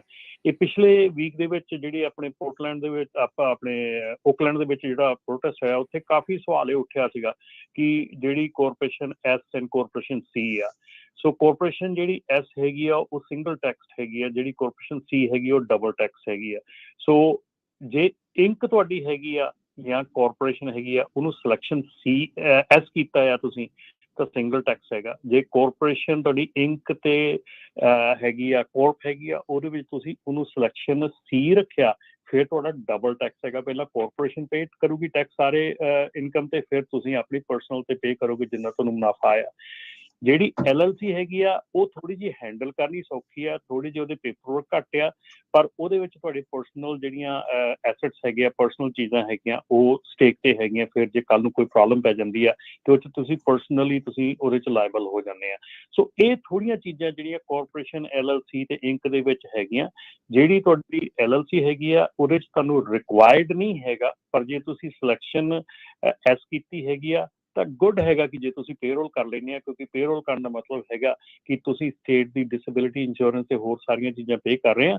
ਤੇ ਆਉਣ ਵਾਲੇ ਸਮੇਂ 'ਚ ਜਦੋਂ ਤੁਸੀਂ ਰਿਟਾਇਰਮੈਂਟ ਲੈਣੀ ਹੈ, ਤੁਹਾਡੇ 40 ਕੁਆਟਰ ਪੂਰੇ ਹੋਏ ਹੋਣਗੇ ਤੇ ਤੁਹਾਨੂੰ ਜਿਹੜੀ ਪੈਨਸ਼ਨ ਹੈਗੀ ਆ ਉਹ ਜਦੋਂ ਤੁਸੀਂ ਰਿਟਾਇਰ ਹੋਣਾ ਹੈ ਤਾਂ ਤੁਹਾਨੂੰ ਡੀਸੈਂਟ ਪੈਨਸ਼ਨ ਜਿਹੜੀ ਉਹ ਲੱਗ ਸਕਦੀ ਆ। ਜੀ ਸੋ ਬਿਲਕੁਲ ਤੁਸੀਂ ਆਪਣੇ ਅਕਾਊਂਟੈਂਟ ਦੇ ਨਾਲ ਜ਼ਰੂਰ ਸਲਾਹ ਕਰ ਲਿਓ। ਕਈ ਵਾਰ ਕੀ ਹੁੰਦਾ ਵੀ ਇਨਕਾਰਪੋਰੇਸ਼ਨ ਜਾਂ LLC ਬਣਾਈ ਆ, ਤੁਸੀਂ ਆਪਣੀ ਪੇਰੋਲ ਨਹੀਂ ਕੱਟਦੇ ਤੇ ਆਡਿਟ ਵੀ ਹੋ ਸਕਦੇ ਆ। ਸੋ ਇਹ ਜ਼ਰੂਰ ਮੇਕ ਸ਼ੋਰ ਕਰ ਲਿਓ, ਕਿਉਂਕਿ ਸਾਰੇ ਆਪਾਂ ਟੈਕਸ ਵਾਲਾ ਪਰਸਨ ਯੂਜ਼ ਕਰਦੇ ਆ, ਉਹ ਜ਼ਿਆਦਾ ਆਪਣੇ ਨਾਲੋਂ ਪ੍ਰੋਫੈਸ਼ਨਲ ਆ। ਰਮਨ ਹੁਣੀ ਵੀ ਬੜੀ ਵਧੀਆ ਐਕਸਪਲੇਨੇਸ਼ਨ ਦਿੱਤੀ ਆ, ਪਰ ਸਭ ਤੋਂ ਬੈਸਟ ਸਲਾਹ ਤੁਹਾਡਾ ਜਿਹੜਾ ਟੈਕਸ ਵਾਲਾ ਆ ਉਹ ਦਊਗਾ ਜੀ। ਅਗਲੇ ਕਾਲਰ ਨੇ ਆਪਣੇ ਨਾਲ ਜਸ। ਸਤਿ ਸ਼੍ਰੀ ਅਕਾਲ। ਹਾਂਜੀ, ਸਤਿ ਸ਼੍ਰੀ ਅਕਾਲ ਜੀ ਸਾਰਿਆਂ ਨੂੰ। ਸਤਿ ਸ਼੍ਰੀ ਅਕਾਲ। ਸਤਿ ਸ਼੍ਰੀ ਅਕਾਲ। ਪਹਿਲਾਂ ਭਾਜੀ ਤੁਹਾਡਾ ਬਹੁਤ ਬਹੁਤ ਥੈਂਕ ਯੂ, ਬਹੁਤ ਵਧੀਆ ਤੁਸੀਂ ਸਾਰੇ ਇਨਫੋਰਮੇਸ਼ਨ ਦਿੰਦੇ ਆ। ਤੇ ਮੈਂ ਇੱਕ ਕੁਐਸਚਨ ਰਮਨ ਭਾਜੀ ਨੂੰ ਕਰਨਾ ਸੀਗਾ ਜੀ। ਤੇ ਜਿਹੜੇ ਆ ਭਾਜੀ ਆਪਣੇ ਡੈਫ ਬਾਰੇ ਸੁਣ ਰਹੇ ਆ ਕਿ ਕੋਈ ਰੂਲ ਨਵਾਂ ਲਾਅ ਆ ਗਿਆ ਕੋਈ, ਉਹ ਉਹਦੇ ਬਾਰੇ ਪੁੱਛਣਾ ਸੀਗਾ ਕਦੋਂ ਤੋਂ ਅਪਲਾਈ ਹੋ ਰਿਹਾ ਤੇ ਕਿਹੜੇ ਕਿਹੜੇ ਉਹਦੇ ਨਾਲ ਟਰੱਕ ਜਿਹੜੇ ਅਫੈਕਟ ਹੋਣਗੇ। ਕੈਨੇਡੀਅਨ ਟਰੱਕ ਵੀ ਹੋਣਗੇ ਜੇ ਉਹਨਾਂ ਦੇ ਕਿਸੇ ਦਾ ਬਾਈਪਾਸ ਆ, ਜਾਂ ਸਿਰਫ ਲੋਕਲ ਹੋਣਗੇ, ਜਾਂ ਕਿੱਦਾਂ ਉਹ ਚੱਲੂਗਾ ਮਤਲਬ ਜੀ। ਹਾਂਜੀ, ਉਹਦੇ ਬਾਰੇ ਦੇਖੋ ਜੀ, ਪਹਿਲੀ ਗੱਲ ਤਾਂ ਇਹ ਵੀ ਕੋਈ ਵੀ ਨਵਾਂ ਲਾਅ ਨਹੀਂ ਆਇਆ ਹੈਗਾ। ਪਹਿਲਾਂ ਤਾਂ ਇਹ ਚੀਜ਼ ਸਮਝ ਲਓ ਕਿ ਕੋਈ ਨਵਾਂ ਲਾਅ ਨਹੀਂ ਆਇਆ ਹੈਗਾ। ਇਹ ਜਿਹੜੇ 10 ਸਾਲ ਪਹਿਲਾਂ ਲਾਅ ਬਣੇ ਸੀਗੇ ਉਹ ਐਪਲੀਕੇਬਲ ਹੋ ਰਹੇ ਆ। ਉਹ ਟਾਈਮ ਟੂ ਟਾਈਮ ਉਹਨਾਂ ਦੇ ਜਿਹੜੇ ਟਾਈਮ ਸੀਗੇ ਆਪਣੇ ਟਾਈਮ ਦੇ ਹਿਸਾਬ ਦੇ ਨਾਲ ਉਹ ਲਾਅ ਜਿਹੜੇ ਆ ਹੁਣ ਉਹ ਇੰਟਰੋਡਿਊਸ ਹੋ ਰਹੇ ਆ। ਇਹ ਕੋਈ ਨਵਾਂ ਲਾਅ ਨਹੀਂ ਬਣਿਆ ਹੈਗਾ, ਇਹ ਪਹਿਲਾਂ ਦੇ ਬਣੇ ਹੈਗੇ ਆ। ਅੱਜ ਦੀ ਤਰੀਕ ਦੇ ਵਿੱਚ ਜਿਹੜਾ ਹੈਗਾ ਡੈਫ ਵਾਲੇ ਟਰੱਕਾਂ ਦੀ ਗੱਲ, ਜਿਹੜੇ ਬਾਈਪਾਸ ਕੀਤੇ ਗਏ ਟਰੱਕ ਆ, ਆਪਾਂ ਪਿਛਲੀ ਮੇਰੇ ਖਿਆਲ ਲਾਸਟ ਈਅਰ ਵੀ ਆਪਣੀ ਮੀਟਿੰਗ ਹੋਈ ਸੀਗੀ ਕਾਰਪ ਦੇ ਨਾਲ। ਇੱਕ ਹੁਣ ਆਉਣ ਵਾਲੇ ਸਮੇਂ ਦੇ ਵਿੱਚ ਮੀਟਿੰਗ ਹੋ ਵੀ ਰਹੀ ਹੈ ਇੱਕ ਹੋਰ। ਜਿਹੜੇ ਡੈਫ ਵਾਲੇ ਟਰੱਕ ਜਿਹੜੇ ਬਾਈਪਾਸ ਕੀਤੇ ਹੋਏ ਆ, ਉਹਨਾਂ ਦੀ ਲਈ ਪ੍ਰੋਬਲਮ ਜਿਹੜੀ ਹੈ ਨੈਕਸਟ ਈਅਰ ਤੋਂ ਸ਼ੁਰੂ ਹੋਣ ਵਾਲੀ ਹੈ ਕਿ ਜਿਹੜੇ ਆਪਣੇ ਸਮੋਕ ਚੈੱਕ ਸ਼ੁਰੂ ਹੋਣੇ ਆ। ਸੋ ਜਿਹੜਾ ਸਮੋਕ ਚੈੱਕ ਆ ਉਹ ਸ਼ੁਰੂ ਹੋਣਾ ਆ ਜੇ ਤੁਹਾਡੇ ELD ਦਾ ਤੁਸੀਂ ਐਕਸੈਸ ਦੇ ਦਿੰਦੇ ਆ ਕਾਰਬ ਨੂੰ, ਤੇ ਉਹ ਤੁਹਾਡਾ ਜਿਹੜਾ ਆ ਉਹ ELD ਤੋਂ ਕੁਆਟਰਲੀ ਤੁਹਾਡਾ ਐਕਸੈਸ ਲੈਣਗੇ। ਪਹਿਲਾਂ ਮੇਰੇ ਖਿਆਲ ਇਹ 2 ਵਾਰੀ ਹੋਊਗਾ ਜਾਂ 1 ਵਾਰੀ ਹੋਊਗਾ ਸਾਲ ਦੇ ਵਿੱਚ, ਫਿਰ ਇਹ ਮਤਲਬ ਨੈਕਸਟ ਈਅਰ ਤੋਂ ਫਿਰ ਇਹ 4 ਵਾਰੀ ਸਾਲ 'ਚ ਹੋਣਾ ਹੈ। ਸੋ 4 ਵਾਰੀ ਤੁਹਾਡਾ ਹਰ ਕੁਆਟਰ ਉਹਨਾਂ ਨੇ ਆਪਣਾ ਡਾਟਾ ਉਹਦੇ ਵਿੱਚੋਂ ਲੈ ਲਿਆ ਕਰਨਾ। ਜੇ ਤੁਹਾਡਾ ਟਰੱਕ ਬਾਈਪਾਸ ਹੈਗਾ ਤਾਂ ਉਹ ਡਾਟਾ ਆਬਵੀਅਸਲੀ ਉਹਨਾਂ ਨੂੰ ਨਹੀਂ ਮਿਲਣਾ, ਕਿਉਂਕਿ ਉਹ ਵਿੱਚ ਹੈ ਨਹੀਂ ਗਾ ਟਰੱਕ ਦੇ। ਸੋ ਜਿਹੜੇ ਬਾਈਪਾਸ ਕੀਤੇ ਟਰੱਕ ਹੈਗੇ ਆ ਉਹ ਡੈਫੀਨੇਟਲੀ ਜਿਹੜੇ ਆ ਇਸ ਪ੍ਰੋਬਲਮ ਦੇ ਵਿੱਚ ਫਸਣਗੇ ਜਦੋਂ ਇਹ ਸਮੋਕ ਚੈੱਕ ਸ਼ੁਰੂ ਹੋ ਗਿਆ। ਸੋ ਸਮੋਕ ਚੈੱਕ ਜਿਹੜਾ ਹੈਗਾ ਆ ਉਹ ਬੜਾ ਡੀਟੇਲਡ ਹੈਗਾ ਆ। ਜੇ ਤੁਹਾਡੀ ਤੁਸੀਂ ELD ਦਾ ਐਕਸੈਸ ਨਹੀਂ ਦੇਣਾ ਹੈਗਾ ਦੈਨ ਤੁਹਾਨੂੰ every quarter truck repair shop ਤੇ ਜਾ ਕੇ ਉਹਨਾਂ ਦੇ ਕੋਲੋਂ ਸਾਰਾ ਸਿਸਟਮ ਲਗਵਾ ਕੇ ਤੇ ਆਪਣਾ ਜਿਹੜਾ ਸਮੋਕ ਚੈੱਕ ਆ ਉਹ ਕੰਪਲੀਟ ਕਰਨਾ ਪਊਗਾ ਤੇ ਉਹ ਸਟੇਟ ਨੂੰ ਭੇਜਣਾ ਪਊਗਾ। ਤੇ ਇਹਦੇ ਵਿੱਚ ਜਿਹੜੀ ਚੀਜ਼ ਇਹਨਾਂ ਨੇ ਪੁੱਛੀ ਸੀ ਨਾਲ ਵੀ ਇਕੱਲੇ ਸਿਰਫ ਕੈਲੀਫੋਰਨੀਆ ਦੇ ਟਰੱਕਾਂ ਉੱਤੇ ਆ ਜਾਂ ਜਿਹੜਾ ਕੈਨੇਡੀਅਨ ਟਰੱਕਰਸ ਵੀ ਲੰਘ ਰਿਹਾ ਆ ਉਹਦੇ ਵਾਸਤੇ ਵੀ ਹੈ? ਕੋਈ ਵੀ ਟਰੱਕ ਜਿਹੜਾ ਕੈਲੀਫੋਰਨੀਆ ਦੇ ਵਿੱਚੋਂ ਪਾਸ ਹੋ ਗਿਆ ਸੋ ਉਹਨਾਂ ਸਾਰਿਆਂ ਤੇ ਇਹ ਚੀਜ਼ ਠੀਕ ਹੈ, ਸਾਰਿਆਂ ਦੇ ਲਾਗੂ ਹੋਏਗਾ ਕਿਉਂਕਿ ਕੈਲੀਫੋਰਨੀਆ ਦਾ ਜਿਹੜਾ ਲਾਅ ਹੈਗਾ ਕੱਲਾ ਕੈਲੀਫੋਰਨੀਆ ਟਰੱਕ ਤੇ ਨਹੀਂ ਹੈਗਾ। ਕੈਲੀਫੋਰਨੀਆ ਦੇ ਵਿੱਚੋਂ ਜਿਹਨੇ ਕ੍ਰਾਸ ਕਰ ਪੋਲਿਊਸ਼ਨ ਤਾਂ ਉਹਨੇ ਹੀ ਕਰਨਾ ਨਾ ਜਿਹੜਾ ਲੰਘ ਰਿਹਾ ਉਧਰੋਂ। ਠੀਕ ਹੈ, ਇਸ ਕਰਕੇ ਕੋਈ ਵੀ ਟਰੱਕ ਜਿਹੜਾ ਹੈਗਾ ਆ ਜਿਹੜਾ ਬਾਈਪਾਸ ਹੈਗਾ ਆ। ਸੋ ਮੈਂ ਉਹ ਗੱਲ ਕਰ ਰਿਹਾ ਸੀ ਜਿਹੜੇ ਸਮੋਕ ਚੈੱਕ ਹੈਗੇ ਆ ਇਹਨਾਂ ਨੇ ਸੈਂਸਰ ਸਿਸਟਮ ਕਰਨਾ ਹੈਗਾ। ਹਰ ਇੱਕ ਪੋਰਟ ਆਫ ਐਂਟਰੀ ਜਿਹੜੀ ਕੈਲੀਫੋਰਨੀਆ ਦੀ ਹੈਗੀ ਆ ਉੱਥੇ ਸੈਂਸਰਸ ਹੋਣਗੇ। ਸਮੋਕ ਚੈੱਕ ਦਾ ਇਹਨਾਂ ਨੇ ਕੋਈ ਇਹ ਨਹੀਂਗਾ ਕਿ ਤੁਹਾਨੂੰ ਖੜਾ ਕਰਨਾ। ਜੇ ਤੁਹਾਨੂੰ ਸੈਂਸਰ ਜਿੱਦਾਂ ਹੁਣ ਸਕੇਲ ਦੇ ਉੱਤੇ ਤੁਹਾਡੇ ਸੈਂਸਰ ਲੱਗੇ ਹੈਗੇ ਤੁਹਾਨੂੰ ਉੱਦਾਂ ਸੈਂਸਰ ਦੇ ਵਿੱਚੋਂ ਉਹਨਾਂ ਨੂੰ ਪਤਾ ਲੱਗ ਜਾਂਦਾ ਤੁਹਾਡੇ ਪੇਪਰ ਕੋਈ ਕੰਪਲੀਟ ਆ ਨਹੀਂ ਆ। ਥੱਲੇ ਸਕੇਲ ਜਿਹੜਾ ਉਹਦਾ ਲੱਗਾ ਆ ਸੜਕ ਦੇ ਵਿੱਚ ਉਹਨਾਂ ਤੁਹਾਡਾ ਵੇਟ ਜਿਹੜਾ ਕੁਇਕਲੀ ਪਤਾ ਲੱਗ ਜਾਂਦਾ। ਸੋ ਇਹ ਜਿਹੜੀਆਂ ਚੀਜ਼ਾਂ ਇਹ ਜਿਹੜੀਆਂ ਉੱਦਾਂ ਹੀ ਸਮੋਕ ਚੈੱਕ ਨੇ ਕੰਮ ਕਰਨਾ ਹੈਗਾ। ਥਾਂ ਥਾਂ ਤੇ ਉਹਨਾਂ ਨੇ ਜਿਹੜੇ ਆ ਇਹ ਲਾਉਣੇ ਹੈਗੇ ਸੈਂਸਰ। ਸੋ ਉਹਦੇ ਨਾਲ ਜਿਹੜੇ ਤੁਹਾਡੇ ਟਰੱਕ ਦੇ ਵਿੱਚੋਂ ਸਮੋਗ ਨਿਕਲਦਾ ਹੈਗਾ ਉੱਥੋਂ ਉਹਨਾਂ ਨੂੰ ਪਤਾ ਲੱਗ ਜਾਂਦਾ ਕਿ ਇਹਦੇ ਵਿੱਚ ਜਿਹੜੀਆਂ ਗੈਸਸ ਨਿਕਲ ਰਹੀਆਂ ਕਿਹੜੀਆਂ ਹੈਗੀਆਂ ਜਿਹੜੀਆਂ ਤੁਹਾਡੇ ਡੈਫ ਦੇ ਕਰਕੇ ਬੰਦ ਕੀਤੀਆਂ ਗਈਆਂ। ਜੇ ਉਹ ਨਿਕਲ ਰਹੀਆਂ ਹੈਗੀਆਂ ਤਾਂ ਡੈਫੀਨਿਟਲੀ ਤੁਹਾਨੂੰ ਪੁੱਲ ਆਊਟ ਕੀਤਾ ਜਾਊਗਾ। ਠੀਕ ਹੈ ਜੀ, ਥੈਂਕ ਯੂ ਜਸ ਜੀ ਕਾਲ ਦੇ ਲਈ, ਮਿਹਰਬਾਨੀ। Thank you. ਅਗਲੇ ਕਾਲਰ ਨੇ ਆਪਣੇ ਨਾਲ ਜੁੜੇ ਪੌਲ। ਸਤਿ ਸ਼੍ਰੀ ਅਕਾਲ ਜੀ। ਸਤਿ ਸ਼੍ਰੀ ਅਕਾਲ ਜੀ। ਸਤਿ ਸ਼੍ਰੀ ਅਕਾਲ ਜੀ। ਸਤਿ ਸ਼੍ਰੀ ਅਕਾਲ ਜੀ। ਪਹਿਲਾਂ ਤਾਂ ਨਾ ਜਿਹੜਾ ਭਾਜੀ ਗੱਲ ਕਰ ਰਹੇ ਸਮੋਕ ਟੈਸਟ ਦੀ ਇੱਧਰ ਸਾਡੇ ਕੈਨੇਡਾ ਤੇ ਮੈਂ ਕੈਨੇਡਾ ਤੋਂ ਬੋਲਣਾ ਭਾਜੀ ਮੈਂ US ਚੱਲਦਾ ਐਕਚੁਅਲੀ ਐਮਿਸ਼ਨ ਟੈਸਟ ਕਹਿੰਦੇ ਆ ਸਾਰੇ ਇੱਥੇ। ਕੱਲ ਪਰਸੋਂ ਮੈਂ ਆਪਣੇ ਮਕੈਨਿਕਾਂ ਨਾਲ ਗੱਲ ਕਰ ਰਿਹਾ ਸੀ ਉਹ ਕਹਿੰਦਾ ਵੀ ਸਾਨੂੰ ਵੀ ਲੈਟਰ ਆ ਗਈਆਂ ਨੇ DATO ਵੱਲੋਂ ਵੀ ਸਾਨੂੰ ਵੀ ਕਰੋਨਾ ਮਸ਼ੀਨਾਂ ਇੰਸਟਾਲ ਕਰਵਾਓ ਜਿਹੜੇ ਬਾਈਪਾਸ ਨੇ ਅਗਲੇ ਸਾਲ ਤੋਂ ਬਾਈ ਲਾਓ ਉਹਨਾਂ ਨੂੰ ਉਹ ਰੀਇੰਸਟਾਲ ਕਰਾਉਣਾ ਪਿਆ ਕਰੇਗਾ ਔਰ ਉਹਦੀ ਐਮਿਸ਼ਨ ਟੈਸਟ ਮਕੈਨਿਕ ਆਪ ਆਪਣੀ ਸ਼ਾਪ ਤੇ ਕਰਿਆ ਕਰਨਗੇ। ਉਹਦੇ ਕੰਪਿਊਟਰ ਜਿਹੜੇ ਨੇ ਕਨੈਕਟ ਕਰ ਦਿੰਦੇ DOT ਦੇ ਨਾਲ ਔਰ ਉਹ ਡਾਇਰੈਕਟ DOT ਨੂੰ ਚੱਲ ਜਾਇਆ ਕਰਨੀ report. So within a year ਇਹ ਜਿੰਨੇ ਬਾਈਪਾਸ ਨੇ ਜੀ ਇਹ ਸਾਰਿਆਂ ਨੂੰ ਕਵਰ ਆਉਣ ਵਾਲੀ ਹੈ। ਕੋਸ਼ਿਸ਼ ਕਰ ਲਓ ਵੀ ਅੱਜ ਹੀ ਤੁਸੀਂ ਇਹਨੂੰ ਰੀਇੰਸਟਾਲ ਸਿਸਟਮ ਨੂੰ ਕਰਾ ਲਓ। $8 ਤੋਂ $10,000 ਦਾ ਖਰਚਾ ਹੈਗਾ ਡਿਪੈਂਡਸ ਔਨ ਕਿਹੜੀ ਮੋਟਰ ਤੁਹਾਡੀ ਤੇ ਉਹ ਪਰ ਕਰਨਾ ਪੈਣਾ ਹੈਵ ਟੂ ਹੈ। ਦੂਸਰਾ ਸਵਾਲ ਭਾਜੀ ਇਹ ਹੈ ਕਿ ਕੈਨੇਡੀਅਨ ਜਿਹੜੇ ਲਾਅ ਨੇ ਭਾਜੀ ਕੈਨੇਡੀਅਨ ਟਰੱਕਿੰਗ ਦੇ ਨਾਲ ਜੋ ਵੀ ਰਿਲੇਟਡ ਕੋਈ ਜੇ ਤੁਸੀਂ ਉਹ ਵੀ ਅਪਡੇਟ ਆਪਣੇ ਇਸ ਪ੍ਰੋਗਰਾਮ 'ਚ ਕਰਨ ਦੀ ਕਿਤੇ ਟਰਾਈ ਕਰੋ ਭਾਜੀ ਕਿਉਂਕਿ ਇੱਧਰ ਕੋਈ ਵੀ ਪ੍ਰੋਗਰਾਮ ਐਸਾ ਨਹੀਂ ਹੈਗਾ ਜੀ ਜਿੱਥੇ ਅਸੀਂ ਇਹਨੂੰ ਸੁਣ ਸਕੀਏ ਜੋ ਕਿਤੇ ਮੇਜਰ ਚੇਂਜਸ ਆਉਂਦੀਆਂ ਨੇ। ਹਾਂ ਕਿਤੇ ਪੜ੍ਹ ਲਈ ਦੀ ਹੈ ਮੈਗਜ਼ੀਨ ਘਰ ਵੀ ਆਉਂਦਾ ਜੀ ਮੈਗਜ਼ੀਨ ਟਰੱਕਿੰਗ ਦੇ ਨਾਲ ਰਿਲੇਟਡ ਕਿਉਂਕਿ ਉਹ ਸਾਈਨ ਅਪ ਕੀਤੇ ਹੋਈਆਂ ਇੱਕ ਦੋ ਐਸੋਸੀਏਸ਼ਨ ਨਾਲ ਪਰ ਇੰਨੀ ਡਿਟੇਲ ਦੇ ਵਿੱਚ ਜਿੱਦਾਂ ਰਮਨ ਹੁਣੀ ਇੱਥੇ ਲਾਈਵ ਦੱਸਦੇ ਆ ਕੁਐਸਚਨ ਲੈਂਦੇ ਆ ਉਹ ਸਾਨੂੰ ਇੱਧਰਲੇ ਲਾਅ ਦੇ ਨਾਲ ਰਿਲੇਟਡ ਕੋਈ ਇਸ਼ੂ ਜੇ ਕੋਈ ਹੁੰਦਾ ਨਵਾਂ ਕੋਈ ਲਾਅ ਆ ਰਿਹਾ ਜਾਂ ਕੋਈ ਪ੍ਰੋਬਲਮ ਹੈ ਉਹ ਸਾਨੂੰ ਨਹੀਂ ਅਪਡੇਟ ਨਹੀਂ ਹੁੰਦਾ ਤਾਂ ਪਲੀਜ਼ ਬੇਨਤੀ ਹੈ ਜੀ ਇੱਧਰਲੇ ਨੂੰ ਵੀ ਕਵਰ ਕਰੋ। ਦੂਸਰਾ ਭਾਜੀ ਜਿਹੜਾ ਨਾਪਤਾ ਦੀ ਮੈਂਬਰਸ਼ਿਪ ਹੈ ਉਹ ਕੀ ਅਸੀਂ ਕੈਨੇਡੀਅਨ ਡਰਾਈਵਰ ਵੀ ਅਸੀਂ ਲੈ ਸਕਦੇ ਹਾਂ ਜੇ ਹਾਂ ਤੇ ਸਾਨੂੰ ਇੱਧਰ ਕੈਨੇਡਾ 'ਚ ਇਹਦਾ ਕੀ ਬੈਨੀਫਿਟ ਹੋ ਸਕਦਾ ਕਿਉਂਕਿ ਮੋਸਟਲੀ ਅਸੀਂ ਤੇਲ ਕੈਨੇਡਾ 'ਚ ਪਾਉਂਦੇ ਹਾਂ ਕਿਤੇ ਕਿਤੇ ਇੱਧਰੋਂ ਸਾਨੂੰ ਪਵਾਉਣਾ ਪੈਂਦਾ ਜਦੋਂ ਕੰਪਨੀ ਕਹਿੰਦੀ ਹੈ ਸਾਨੂੰ ਉਹਦਾ ਕੀ ਬੈਨੀਫਿਟ ਹੋ ਸਕਦਾ ਭਾਜੀ ਨਾਪਤਾ ਦਾ। ਔਰ ਨੈਕਸਟ ਜਿਹੜਾ ਅਸੀਂ ਇੱਧਰ ਤੁਸੀਂ WTO ਦੀ ਗੱਲ ਕਰਦੇ ਹੋ ਜਾਂ 99 ਦੀ ਗੱਲ ਕਰਦੇ ਹੋ ਅਸੀਂ ਸਾਡੇ ਇੱਧਰ ਇਹ ਹੈ ਨਹੀਂ ਗਾ ਸਾਰਾ ਜਾਂ ਤਾਂ ਅਸੀਂ ਕੰਪਨੀ ਕਾਰਪੋਰੇਸ਼ਨ ਦੇ ਚੱਕ ਲੈਂਦੇ ਹਾਂ ਵੱਡੀਆਂ ਕੰਪਨੀਆਂ ਪੇਰੋਲ ਤੇ ਰੱਖਦੀਆਂ ਨੇ ਜੋ ਫਿਰ ਸਾਰੀਆਂ CPP ਵਗੈਰਾ ਸਾਰਾ ਕੁਛ ਕੱਟਦੀਆਂ ਨੇ ਆਪਣਾ ਤੇ ਜਾਂ ਫਿਰ ਅਸੀਂ ਆਪਣੀ ਕੰਪਨੀ ਕਾਰਪੋਰੇਸ਼ਨ ਤੇ ਚੱਕਦੇ ਹਾਂ। ਸਾਨੂੰ ਤਾਂ ਇਹਦਾ ਕੋਈ ਮੇਰੇ ਖਿਆਲ ਡਾਇਰੈਕਟਲੀ ਇਨਡਾਇਰੈਕਟਲੀ ਇੰਪੈਕਟ ਨਹੀਂ ਪੈਣ ਵਾਲਾ ਜੇ ਕਿ ਅਮਰੀਕਾ ਦੇ ਵਿੱਚ ਲਾਅ ਚੇਂਜ ਹੁੰਦੇ ਆ ਜੀ ਇਹਦੇ ਬਾਰੇ ਪਲੀਜ਼ ਜੇ ਤੁਸੀਂ ਡਿਟੇਲ ਦੱਸੋ ਬੜੀ ਮਿਹਰਬਾਨੀ ਜੀ। Thank you. Thank you thank you. ਤੇ ਭਾਜੀ ਜਿਹੜੀ ਪਹਿਲੀ ਗੱਲ ਤੁਸੀਂ ਕੀਤੀ ਹੈ ਕਿ ਸਮੋਗ ਚੈੱਕ ਦੀ ਜਿਹੜਾ ਕੈਲੀਫੋਰਨੀਆ ਦੇ ਵਿੱਚ ਵੀ ਇਹ ਰਿਕੁਆਇਰਡ ਹੈਗਾ ਜੇ ਤੁਹਾਡੇ ਕੋਲ ਇੱਕ ਤੋਂ ਵੱਧ ਟਰੱਕ ਹੈਗਾ ਤੇ ਹਰ ਸਾਲ ਤੁਹਾਨੂੰ ਸਮੋਕ ਓਪੈਸਿਟੀ ਟੈਸਟ ਜਿਹੜਾ ਕਰਵਾਉਣਾ ਪੈਂਦਾ ਆ। ਜੇ ਤੁਹਾਡਾ ਸਮੋਕ ਓਪੈਸਿਟੀ ਟੈਸਟ ਨਹੀਂ ਹੋਇਆ ਤੁਹਾਡੀ ਫਲੀਟ ਦਾ ਤੇ ਉਹਦੇ ਕਾਫੀ ਜਿਹੜੇ ਆ ਉਹ ਫਾਈਨਸ ਹੈਗੇ ਆ ਜੋ ਤੁਹਾਡਾ ਆਡਿਟ ਆਉਂਦਾ ਹੈਗਾ ਸਮੋਕ ਓਪੈਸਿਟੀ ਟੈਸਟ ਜਿਹੜਾ ਦੇਖਦੇ ਹੈਗੇ ਆ। ਸੋ ਜੇ ਤੁਹਾਡੇ ਕੋਲ ਇੱਕ ਟਰੱਕ ਤੋਂ ਵੱਧ ਹੈਗਾ ਆ ਕੈਲੀਫੋਰਨੀਆ ਦੇ ਵਿੱਚ ਤੇ ਤੁਹਾਨੂੰ ਸਮੋਕ ਓਪੈਸਿਟੀ ਟੈਸਟ ਜਿਹੜਾ ਉਹ ਰਿਕੁਆਇਰਡ ਹੈਗਾ ਈਚ ਐਂਡ ਐਵਰੀ ਟਰੱਕ ਨੂੰ ਐਵਰੀ ਈਅਰ। ਠੀਕ ਹੈ ਜੀ। ਦੂਸਰੀ ਉਸ ਤੋਂ ਬਾਅਦ ਜਿਹੜੀ ਤੁਸੀਂ ਗੱਲ ਕੀਤੀ ਹੈ ਕਿ ਜਿਹੜਾ ਕੈਨੇਡਾ ਦੇ ਵਿੱਚ ਜਿਹੜੇ ਉੱਧਰ ਕੰਮ ਚੱਲ ਰਹੇ ਹੈਗੇ ਆ ਕਿ ਉਹਦੇ ਲਈ ਜਿਹੜੇ ਆ ਅਸੀਂ ਬਿਲਕੁਲ ਡੈਫੀਨੇਟਲੀ ਜਿਹੜਾ ਆ ਕੋਸ਼ਿਸ਼ ਕਰ ਰਹੇ ਹਾਂ ਕਿ ਅਸੀਂ ਕੁਛ ਨਾ ਕੁਛ ਉੱਧਰੋਂ ਜਿਹੜਾ ਸਾਨੂੰ ਇਨਫੋਰਮੇਸ਼ਨ ਮਿਲਦੀ ਆ ਜਾਂ ਉੱਧਰੋਂ ਜੋ ਵੀ ਕੁਛ ਸਾਨੂੰ ਮਿਲਦਾ ਹੈਗਾ ਉਹ ਅਸੀਂ ਤੁਹਾਡੇ ਨਾਲ ਸ਼ੇਅਰ ਕਰ ਸਕੀਏ, ਤੁਹਾਡੇ ਨਾਲ ਇਹ ਜਿਹੜਾ ਆਪਣਾ ਤੁਹਾਡੀ ਉੱਧਰਲੀ ਇਨਫੋਰਮੇਸ਼ਨ ਸ਼ੇਅਰ ਕਰਨੀ ਸ਼ੁਰੂ ਕਰੀਏ। ਡੈਫੀਨੇਟਲੀ ਅਸੀਂ ਟਰਾਈ ਕਰਾਂਗੇ ਕਿ ਸਾਡਾ ਕਿਸੇ ਨਾ ਕਿਸੇ ਨਾਲ ਰਾਬਤਾ ਹੋ ਸਕੇ ਜਾਂ ਅਸੀਂ ਆਪ ਖੁਦ ਜਿਹੜਾ ਵੀ ਸਟੱਡੀ ਕਰਕੇ ਤੁਹਾਡੇ ਨਾਲ ਸਾਂਝੀ ਕਰ ਸਕੀਏ, ਇਹ ਜ਼ਰੂਰ ਕਰਾਂਗੇ। ਬਾਕੀ ਜਿਹੜਾ EB5 ਦਾ ਹੈਗਾ ਆ, ਜਿਹੜਾ ਇਹ ਸਿਸਟਮੈਟਿਕ ਇੱਧਰ ਚੱਲ ਰਿਹਾ ਹੈਗਾ, ਤੁਹਾਡੇ ਕੰਟਰੀ ਦੇ ਵਿੱਚ ਥੋੜ੍ਹਾ ਜਿਹਾ ਐਕਸੈਸਿਵ ਹੈ, ਉਹ ਮਤਲਬ ਪਹਿਲਾਂ ਹੀ ਵਧੀਆ ਚੱਲ ਰਿਹਾ ਹੈਗਾ, ਠੀਕ ਹੈਗਾ। ਇੱਧਰ ਸਾਡਾ ਥੋੜ੍ਹਾ ਜਿਹਾ ਵਿਗੜਿਆ ਹੋਇਆ ਸਿਸਟਮ ਹੈਗਾ, ਸੋ ਇਸ ਕਰਕੇ ਇੱਧਰ ਥੋੜ੍ਹਾ ਜ਼ਿਆਦਾ ਅਸਰ ਪਏਗਾ। ਉੱਧਰ ਮੇਰੇ ਖਿਆਲ ਦੇ ਵਿੱਚ ਅਸਰ ਜਿਹੜਾ ਇਹਦਾ ਨਹੀਂ ਹੈਗਾ ਕੋਈ ਵੀ, ਕਿਉਂਕਿ ਤੁਸੀਂ ਇੱਥੇ ਕੈਲੀਫੋਰਨੀਆ ਦੇ ਨਾਲ ਰਿਲੇਟਡ ਨਹੀਂ ਹੈਗੇ, ਸੋ ਇਸ ਕਰਕੇ ਸੈਕਿੰਡ ਕੰਟਰੀ ਹੈਗਾ, ਸੋ ਉਹਦੇ 'ਚ ਇੰਨਾ ਫਰਕ ਨਹੀਂ ਹੈਗਾ। ਬਟ ਡੈਫੀਨੇਟਲੀ ਕੋਸ਼ਿਸ਼ ਕਰਾਂਗੇ ਕਿ ਜਿਹੜੇ ਤੁਹਾਡੇ ਰੂਲਸ ਐਂਡ ਰੈਗੂਲੇਸ਼ਨਸ ਆ ਰਹੇ ਉਹਨਾਂ ਦੇ ਬਾਰੇ ਦੇ ਵਿੱਚ ਲਰਨ ਕਰਕੇ, ਉਹਨਾਂ ਦੇ ਬਾਰੇ ਦੇ ਵਿੱਚ ਕੰਮ ਕਰਕੇ ਅਸੀਂ ਜ਼ਰੂਰ ਦੱਸੀਏ। ਨੈਪਟਾ ਦੀ ਜਿਹੜੀ ਮੈਂਬਰਸ਼ਿਪ ਹੈਗੀ ਆ, ਉਹ ਜਿਹੜੇ ਕੈਨੇਡੀਅਨ ਟਰੱਕਿੰਗ ਕੰਪਨੀਜ਼ ਹੈਗੀਆਂ ਜਾਂ ਓਨਰ ਆਪਰੇਟਰ ਹੈਗੇ ਉਹ ਲੈ ਸਕਦੇ ਹੈਗੇ ਆ। ਉਹਨਾਂ ਨੂੰ ਜ਼ਿਆਦਾ ਬੈਨੀਫਿਟ ਜਿਹੜਾ ਹੈਗਾ ਆ ਉਹ ਇਸ ਵੇਲੇ US ਦੇ ਵਿੱਚ ਚੱਲਣ ਦਾ ਹੈਗਾ ਆ। ਜੇ US 'ਚੋਂ ਚੱਲਦੇ ਹੈਗੇ ਆ ਤਾਂ US ਦੇ ਜਿਹੜੇ ਫਿਊਲ ਕਾਰਡ ਆ, ਟਾਇਰ ਸਰਵਿਸਿਜ਼ ਆ, ਉਹ ਇੱਧਰਲੇ ਅਕਾਊਂਟ 'ਚ ਲੈ ਸਕਦੇ ਹੈਗੇ ਆ।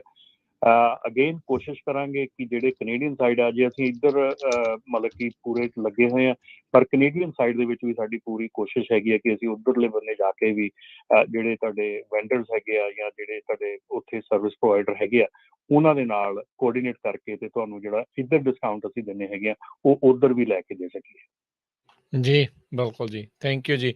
ਤੇ ਆਪਣੇ ਅਗਲੇ ਕਾਲਰ ਨੇ ਅਭੀ। ਸਤਿ ਸ਼੍ਰੀ ਅਕਾਲ ਜੀ। ਸਤਿ ਸ਼੍ਰੀ ਅਕਾਲ ਜੀ, ਪੰਜਾਬੀ ਰੇਡੀਓ ਟੀਮ ਦੀ ਟੀਮ ਤੋਂ ਸੋਚਾਂ ਸਰ, ਸਤਿ ਸ਼੍ਰੀ ਅਕਾਲ ਜੀ। ਸਤਿ ਸ਼੍ਰੀ ਅਕਾਲ ਭਾਜੀ। ਗੱਲ ਚੱਲਦੀ ਪਈ ਹੈ ਕਿ ਜਿੱਦਾਂ ਯੂਨੀਅਨ ਦੀ ਗੱਲ ਕਰਦੇ ਜਾਂ ਅਸੀਂ ਏਕੇ ਦੀ ਗੱਲ ਕਰਦੇ ਜਾਂ ਮੈਂਬਰਸ਼ਿਪ ਲੈਣੀ ਹੈ, ਇੱਕ ਤਰ੍ਹਾਂ ਯੂਨੀਅਨ ਹੀ ਹੋ ਜਾਂਦੀ ਆ ਤੇ ਹਰ ਵਾਰੀ ਕਈ ਦੇਖਿਆ ਜਾਂਦਾ ਵੀ ਕੋਈ ਨਾ ਕੋਈ ਪ੍ਰੋਬਲਮ ਆਈ ਰਹਿੰਦੀ ਹੈਗੀ ਆ। ਪਹਿਲਾਂ ਵੀ ਆਪਾਂ ਵਾਰ-ਵਾਰ ਡਿਸਕਸ ਕਰਦੇ ਹਾਂ, ਜਿੰਨੀ ਦੇਰ ਇਹ ਇਕੱਠੇ ਨਹੀਂ ਹੋਣਾ ਹੈਗਾ ਉਨੀ ਦੇਰ ਕੋਈ ਇਹਦਾ ਸੋਲੂਸ਼ਨ ਨਹੀਂ ਹੈਗਾ। ਇਕੱਠੇ ਹੋਣ ਦਾ ਵਾਰ-ਵਾਰ ਉਹੀ ਜਾਂਦਾ, ਫਿਰ ਵੀ ਇੱਕ ਤਾਂ ਇਕੱਠੇ ਹੋ ਗਏ ਸਾਰਿਆਂ ਨੇ ਡਿਸਾਈਡ ਕਰ ਲੈਂਦੇ, ਮਤਲਬ ਸਾਨੂੰ ਪਤਾ ਲੱਗਦਾ ਵੀ ਸਾਡੇ ਘੱਟੋ ਘੱਟ ਖਰਚੇ ਕਿੰਨੇ ਆ ਤੇ ਇੰਨੇ ਪੈਸੇ ਦੇ ਘੱਟੋ ਘੱਟ ਅਸੀਂ ਲੋਡ ਚੁੱਕੀਏ ਤਾਂ ਕਿ ਸਾਨੂੰ ਸਾਰਿਆਂ ਨੂੰ ਫਾਇਦਾ ਹੋਵੇ। ਤੇ ਇਸ ਕਰਕੇ ਇਹ ਜ਼ਰੂਰੀ ਹੈ, ਕਿਉਂਕਿ ਪੈਸਾ ਇੱਦਾਂ ਦੀ ਚੀਜ਼ ਆ ਵੀ ਹਰ ਇੱਕ ਬੰਦਾ ਇਹਨਾਂ ਨੂੰ ਜਿੱਦਾਂ ਕਹਿ ਲਓ 3 ਸਾਲ ਆ ਕੇ ਛਿੱਲ ਕੇ ਆਪਣੇ ਨਾਲ ਸੁੱਟਣ ਨਹੀਂ ਕਰਦਾ ਵੀ ਮੈਂ ਇਹਨੂੰ ਲਾ ਲਾ ਆਪਣੇ ਨਾਲ ਜਿੰਨਾ ਮੈਨੂੰ ਕੋਲ ਲੱਤਦਾ ਸੀਗਾ। ਅਗਰ ਇਹ ਸਭ ਤੋਂ ਬੈਸਟ ਇਹੀ ਆ ਵੀ ਆਪਾਂ ਹਵਾ ਕੇ ਮੈਂਬਰਸ਼ਿਪ ਲਈਏ ਤੇ ਆਪਣਾ ਇਹਦੇ ਵਿੱਚ ਆਪਣਾ ਫਾਇਦਾ ਲਈਏ। ਕਈ ਵਾਰ ਬੰਦੇ ਪੜ੍ਹਿਆ ਨਾ ਵੀ ਪੜ੍ਹਿਆ ਹੋਵੇ, ਨਾ ਵੀ ਪਤਾ ਹੋਵੇ, ਕਾਲ ਭਾਜੀ ਦੇ ਨੰਬਰ ਦਿੱਤਾ, ਉਹਨਾਂ ਨੂੰ ਕਾਲ ਕਰ ਲਓ, ਆਪੇ ਤੁਹਾਡੇ ਪੇਪਰ ਵਰਕ ਕਰ ਲੈਣਗੇ ਤਾਂ ਮੈਂਬਰਸ਼ਿਪ ਲੈ ਕੇ ਉਹਨਾਂ ਦਾ ਗਿਣਤੀ ਵਧਾਓ ਤਾਂ ਕਿ ਤੁਹਾਡੀ ਜਿਹੜੀ ਉਹ ਸੁਣਵਾਈ ਹੋ ਸਕੇ। ਬਾਕੀ ਮੇਰਾ ਲਾਸਟ ਕੁਐਸਚਨ ਇਹ ਸੀਗਾ ਵੀ ਜਿੱਦਾਂ ਬ੍ਰੋਕਰ ਹੁੰਦੇ ਆ, ਚਲੋ ਲੋਡ ਲੈਂਦੇ ਆ ਸ਼ਿਪਰ ਦੇ ਕੋਲੋਂ, ਉਹ ਸੈਲ ਕਰਦੇ ਆ, ਸਪਾਟ ਮਾਰਕੀਟ ਦੇ ਵਿੱਚ ਵੀ ਆਉਂਦੇ ਹੈਗੇ ਆ। ਪਰ ਮੈਂ ਰਮਨ ਭਾਜੀ ਨੂੰ ਇਹ ਕਹਿਣਾ ਚਾਹੁੰਦਾ ਕਿ ਇਹਦੀ ਗਾਂ ਮਤਲਬ ਇਹ ਮੇਰਾ ਮੈਸੇਜ ਹੈ ਗਾਂ FMCSA ਜਾਂ ਕਹਿ ਲਓ ਜਾਂ ਹੋਰ ਡਿਪਾਰਟਮੈਂਟ ਜਿੱਥੇ ਵੀ ਇਹਨਾਂ ਨੂੰ ਇਹਨਾਂ ਦੀ ਡੀਲ ਕਰ ਸਕਦੇ ਉਹਨਾਂ ਨਾਲ ਗੱਲ ਕਰਨੀ ਚਾਹੀਦੀ, ਕਿਉਂਕਿ ਇਸ ਲਈ ਕਈ ਵਾਰ ਤਾਂ ਚਲੋ ਚੰਗਾ ਚੱਲਦਾ ਸੀਜ਼ਨ ਵਧੀਆ ਚੱਲਦਾ ਹੈਗਾ ਤੇ ਬ੍ਰੋਕਰ ਵਧੀਆ ਪੈਸੇ ਦਿੰਦੇ ਹੈਗੇ ਆ। ਕਈ ਵਾਰ ਕਈ ਏਰੀਆ ਦੇ ਵਿੱਚ ਨਾ ਜਿੱਦਾਂ ਮਾਰਕੀਟਸ ਹੁੰਦੀਆਂ ਥੋੜ੍ਹੀਆਂ ਡਾਊਨ ਹੋ ਜਾਂਦੀਆਂ, ਉੱਥੇ ਬ੍ਰੋਕਰ ਨੇ ਪੈਸੇ ਪਿੱਛੋਂ ਪੂਰੇ ਲਏ ਹੁੰਦੇ ਆ, ਪਰ ਜਿੱਦਾਂ ਉਹ ਬ੍ਰੋਕਰ ਆਪਣੀ ਫਿਰ ਮਨਮਰਜ਼ੀ ਕਰਦਾ, ਚਾਹੇ ਉਹ 3000 ਦਾ ਲੋਡ ਲਿਆ ਹੋਇਆ ਮੰਨ ਲਓ ਐਗਜ਼ਾਮਪਲ ਦੇ ਤੌਰ ਤੇ ਬ੍ਰੋਕਰ ਨੇ, ਉਹ ਗਾਂ ਉਹ ਸੇਲ ਉਹਨੂੰ $600 ਵਿੱਚ ਕਰਦਾ, ਉੱਥੇ ਉਹ ਜਿਹੜਾ ਕੈਰੀਅਰ ਆ ਉਹਦੀ ਪੇਸ਼ ਨਹੀਂ ਚੱਲਦੀ ਹੈਗੀ, ਮਜਬੂਰ ਹੋ ਜਾਂਦੇ। ਚਲੋ ਮੈਂ ਮੰਨਦਾ ਵੀ ਨਹੀਂ ਚੱਕ ਕੇ ਨਾ ਵੀ ਕੋਈ ਆਵੇ, ਮੈਂ ਆਵਾਂ ਚਾਹੇ ਕੋਈ ਹੋਰ ਹੋਵੇ, ਪਰ ਇਹ ਚੀਜ਼ ਨਹੀਂ ਹੋਣੀ ਚਾਹੀਦੀ ਵੀ ਦੇਖਿਆ ਵੀ ਏਰੀਆ ਮਾਰਕੀਟ ਡੈਡ ਹੋ ਗਈ ਉਸ ਏਰੀਏ ਤੇ ਬ੍ਰੋਕਰ ਨੇ $3000 ਲਿਆ ਤੇ ਮੈਂ ਆਪਣੀ ਮਨਮਰਜ਼ੀ ਨਾਲ ਚਾਹੇ ਉਹ ਚਾਹੇ 600 ਲੈ ਦਵੇ ਡਾਲਰ ਤੇ ਚਾਹੇ 500 ਦਵੇ, ਉਹ ਆਪਣੀ ਪੂਰੇ ਫਿਰ ਮਨਮਾਨੀਆਂ ਕਰਦੇ। ਇਹ ਚੀਜ਼ ਬਿਲਕੁਲ ਬੰਦ ਹੋਣੀ ਚਾਹੀਦੀ ਹੈ। ਮੈਂ ਚਾਹੁੰਦਾ ਕਿ ਭਾਜੀ ਇਹਦਾ ਗਾਂ ਉੱਪਰ ਤੱਕ ਇਹਦੀ ਅਪਰੋਚ ਕਰਨ ਕਿ ਇਹੋ ਜਿਹੇ ਕੰਮ ਨਾ ਹੋਣ, ਕਿਉਂਕਿ ਪੈਸੇ ਭਾਵੇਂ ਬ੍ਰੋਕਰ ਹੈਗਾ ਜਾਂ ਕੋਈ ਵੀ ਉਹ ਹਰ ਇੱਕ ਹੱਕ ਹੈਗਾ ਬਣਾਉਣ ਦਾ, ਪਰ ਇਦਾਂ ਦੀਆਂ ਹੇਰਾ ਫੇਰੀ ਚਾਹੇ ਕੋਈ ਵੀ ਹੈਗਾ ਇਹ ਨਹੀਂ ਹੋਣੀ ਚਾਹੀਦੀ ਸਿਸਟਮ ਦੇ ਵਿੱਚ। ਮਿਹਰਬਾਨੀ ਭਾਜੀ, ਇਹੀ ਬਸ। Thank you. ਬਿਲਕੁਲ ਜੀ, ਤੁਹਾਡੀ ਗੱਲ ਸਹੀ ਆ। ਇਹ ਜਿਹੜੀ ਤੁਸੀਂ ਕਹਾਣੀ ਦੱਸੀ ਆ ਮਗਰਲੀ, ਇਹ ਨਾ ਆਪਣੀ ਪੰਜਾਬੀ 'ਚ ਕਹਾਵਤ ਆ, ਕਦੀ ਦਾਦੇ ਦੀਆਂ ਕਦੇ ਪੋਤੇ ਦੀਆਂ। ਸੋ ਸਪਲਾਈ ਡਿਮਾਂਡ ਇਹ ਕੰਟਰੀ 'ਚ ਹੈਗੀ ਆ, ਸਪਲਾਈ ਡਿਮਾਂਡ ਦੇ ਉੱਤੇ ਸਾਰਾ ਕੁਛ ਚੱਲਦਾ ਹੈਗਾ। ਅਸੀਂ ਇਸ ਮਾਮਲੇ ਦੇ ਵਿੱਚ ਜਿਹੜਾ ਆ ਇਹ ਜਿਹੜੀਆਂ ਚੀਜ਼ਾਂ ਹੈਗੀਆਂ, ਕੋਈ ਬਿਜ਼ਨਸ ਰਨ ਕਰਦਾ ਹੈਗਾ ਉਹ ਕਿੰਨਾ ਪ੍ਰੋਫਿਟ ਰੱਖ ਕੇ ਕਿਸੇ ਨੂੰ ਕੀ ਦਿੰਦਾ ਹੈਗਾ, ਉਹਦਾ ਕੰਟਰੋਲ ਨਹੀਂ ਹੈਗਾ। ਗਵਰਨਮੈਂਟ ਕੋਈ ਵੀ ਡਿਪਾਰਟਮੈਂਟ ਜਿਹੜਾ ਆ ਇਸ ਚੀਜ਼ ਉੱਤੇ ਜਿਹੜਾ ਆ ਇਹ ਨਹੀਂ ਕਰ ਸਕਦਾ ਹੈਗਾ। ਇੱਥੇ ਆਪਾਂ ਪਿਛਲੇ 2 ਸਾਲਾਂ ਦੇ ਵਿੱਚ ਬਹੁਤ ਜ਼ਿਆਦਾ ਇਸ ਚੀਜ਼ ਤੇ ਬ੍ਰੋਕਰ ਟਰਾਂਸਪੇਰੈਂਸੀ ਦੇ ਉੱਤੇ ਬਹੁਤ ਜ਼ਿਆਦਾ ਰੌਲਾ ਪੈ ਚੁੱਕਾ ਹੈਗਾ, ਬਹੁਤ ਜ਼ਿਆਦਾ ਗੱਲ ਹੋ ਚੁੱਕੀ ਹੈਗੀ ਆ। ਔਰ ਇਸ ਵੇਲੇ ਜਿੱਦਾਂ ਕਿ ਮੈਂ ਪਿਛਲੇ ਪ੍ਰੋਗਰਾਮਾਂ ਦੇ ਵਿੱਚ ਵੀ ਦੱਸਿਆ ਸੀਗਾ ਕਿ ਇਸ ਜਿਹੜੀ ਗੱਲਬਾਤ ਨੇ ਜਾਂ ਇਸ ਜਿਹੜੀ ਆਪਣੀ ਮਤਲਬ ਗੱਲਬਾਤ ਚੱਲ ਰਹੀ ਇਹਦੇ ਉੱਤੇ, ਇਸ ਚੀਜ਼ ਨੇ ਇੱਕ ਨਵੇਂ ਜਿਹੜੀ ਆ ਬਹਿਸ ਨੂੰ ਜਿਹੜਾ ਆ ਇੱਕ ਸ਼ੁਰੂ ਕਰਤਾ ਆ ਨਵੀਂ ਬਹਿਸ ਨੂੰ ਜਿਹਨੇ ਸ਼ੁਰੂ ਕੀਤਾ ਆ ਉਹਦਾ ਹੈਗਾ ਕਿ ਜਿਹੜੀ ਇਸ ਵੇਲੇ FMCSA ਵੱਲੋਂ ਜਿਹੜੀ ਇਸ ਵੇਲੇ ਚੱਲ ਰਹੀ ਹੈਗੀ ਆ ਕਵਾਇਦ ਕਿ ਜਿਹਦੇ ਵਿੱਚ ਪੁੱਛਿਆ ਜਾ ਰਿਹਾ ਕਿ ਬ੍ਰੋਕਰ ਦੀ ਜਿਹੜੀ ਡੈਫੀਨੇਸ਼ਨ ਆ ਤੇ ਉਹਦੇ ਨਾਲ ਡਿਸਪੈਚਰ ਦੀ ਡੈਫੀਨੇਸ਼ਨ ਕੀ ਆ। ਬ੍ਰੋਕਰ ਤੇ ਡਿਸਪੈਚਰ ਦੀ ਡੈਫੀਨੇਸ਼ਨ ਕਲੈਰਿਟੀ ਮੰਗੀ ਗਈ ਹੈ ਕਿ ਬ੍ਰੋਕਰਾਂ ਵੱਲੋਂ ਇਹ ਹੁਣ ਸਿਚੁਏਸ਼ਨ ਖੜੀ ਕਰ ਦਿੱਤੀ ਗਈ ਆ ਕਿ ਜਿਹੜੀ ਬ੍ਰੋਕਰਸ ਹੈਗੇ ਆ ਉਹ ਇੱਕ ਲੀਗੈਲਿਟੀ ਦੇ ਥੱਲੇ ਆਉਂਦੇ ਆ, ਇੱਕ ਉਹ ਲੀਗਲ ਲਾਇਸੈਂਸ ਹੈਗਾ ਉਹਨਾਂ ਦੇ ਕੋਲ, ਲੀਗਲ ਢੰਗ ਨਾਲ ਉਹ ਬ੍ਰੋਕਰੇਜ ਕਰਦੇ ਹੈਗੇ, ਆਪਣਾ ਡਿਊਜ਼ ਪੇ ਕਰਦੇ ਹੈਗੇ, ਲਾਅ ਦੇ ਥੱਲੇ ਆਉਂਦੇ ਆ, ਆਪਣਾ ਬੌਂਡ ਲੈਂਦੇ ਆ, ਸਾਰਾ ਕੁਛ ਲੈਂਦੇ ਆ। ਉਹਦੇ ਬਰਾਬਰ ਤੇ ਜਿਹੜੀਆਂ ਡਿਸਪੈਚ ਕਰਦੇ ਹੈਗੇ ਆ ਉਹ ਕਿਹੜੇ ਲਾਅ ਦੇ ਥੱਲੇ ਆਉਂਦੇ ਹੈਗੇ ਆ, ਕਿਹੜਾ ਉਹਨਾਂ ਨੂੰ ਲਾਅ ਜਿਹੜਾ ਆ ਉਹਨਾਂ ਦੇ ਉੱਤੇ ਲਾਗੂ ਹੁੰਦਾ ਆ। ਉਹਨਾਂ ਦੇ ਕੋਲ ਕੋਈ ਲਾਇਸੈਂਸ ਨਹੀਂ ਹੈਗਾ, ਉਹਨਾਂ ਦੇ ਕੋਲ ਕੋਈ ਬੌਂਡ ਨਹੀਂ ਹੈਗਾ। ਆਪਾਂ ਇੱਕ ਚੀਜ਼ ਨੂੰ ਸ਼ੁਰੂ ਕਰਕੇ ਨਾ ਆਪਾਂ ਦੂਜੇ ਬੰਨੇ ਬੜੀ ਵੱਡੀ ਚੀਜ਼ ਨੂੰ ਸਟਰ ਕਰ ਦਿੱਤਾ ਹੁਣ। ਸੋ ਇਹ ਮੇਰਾ ਵਿਚਾਰ ਹੈਗਾ ਕਿ ਇਹ ਚੀਜ਼ਾਂ ਜਿਹੜੀਆਂ ਹੈਗੀਆਂ, ਕਿਉਂਕਿ ਇਹ ਬਿਜ਼ਨਸ ਹੈਗਾ, ਇੱਥੇ ਕੋਈ ਵੀ ਜਿਹੜੀ ਗਵਰਨਮੈਂਟ ਹੈਗੀ ਆ, ਕੋਈ ਵੀ ਏਜੰਸੀ, ਕੋਈ ਵੀ ਡਿਪਾਰਟਮੈਂਟ ਜਿਹੜਾ ਆ ਕਿਸੇ ਦੇ ਕਿੱਦਾਂ ਕੋਈ ਬਿਜ਼ਨਸ ਕਰਦਾ ਹੈ, ਉਹਦੇ 'ਚ ਕਿੰਨਾ ਪ੍ਰੋਫਿਟ ਰੱਖਦਾ, ਮਾਰਜਨ ਰੱਖਦਾ, ਕਿੰਨਾ ਨਹੀਂ ਰੱਖਦਾ, ਇਹਦੇ ਤੇ ਇਹ ਗਵਰਨਮੈਂਟ ਦੇ ਵਿੱਚ ਕੋਈ ਐਸਾ ਨਹੀਂ ਹੈਗਾ ਤਰੀਕਾ ਜਿਹੜੇ ਕਿ ਉਸ ਚੀਜ਼ ਨੂੰ ਰੋਕਿਆ ਜਾ ਸਕੇ। ਪਰ ਕਈ ਚੀਜ਼ਾਂ ਜਿਹੜੀਆਂ ਹੈਗੀਆਂ ਉਹ ਆਪਾਂ ਸ਼ੁਰੂ ਕਰ ਲੈਂਦੇ ਹਾਂ, ਪਰ ਉਹਨਾਂ ਦਾ ਅਸਰ ਜਿਹੜਾ ਉਹ ਕਿੱਥੇ ਹੁੰਦਾ ਆ, ਉਹਨਾਂ ਦੇ ਨਾਲ ਕਿਹੜੀਆਂ ਚੀਜ਼ਾਂ ਹੋਰ ਹਿੱਲ ਜਾਂਦੀਆਂ, ਉਹ ਆਪਾਂ ਨੂੰ ਦੇਖਣਾ ਪੈਣਾ। ਜੀ ਜੀ, ਕੁਛ ਕੁ ਕਾਲਰਸ ਆਪਾਂ ਲਵਾਂਗੇ, ਸਮਾਂ ਆਪਾਂ ਆਲਰੇਡੀ ਵੈਸੇ ਉੱਤੇ ਲੈ ਕੇ ਜਾ ਚੁੱਕੇ ਹਾਂ ਤੇ ਇੱਕ ਦੋ ਕਾਲਰ ਜਿਹੜੇ ਚਿਰ ਤੋਂ ਹੋਲਡ ਤੇ ਉਹਨਾਂ ਦੇ ਨਾਲ ਗੱਲ ਕਰਾਂਗੇ, ਫਿਰ ਪ੍ਰੋਗਰਾਮ ਦੀ ਸਮਾਪਤੀ ਆ। ਤੇ ਲਾਲੀ ਜੀ ਸਤਿ ਸ਼੍ਰੀ ਅਕਾਲ ਜੀ।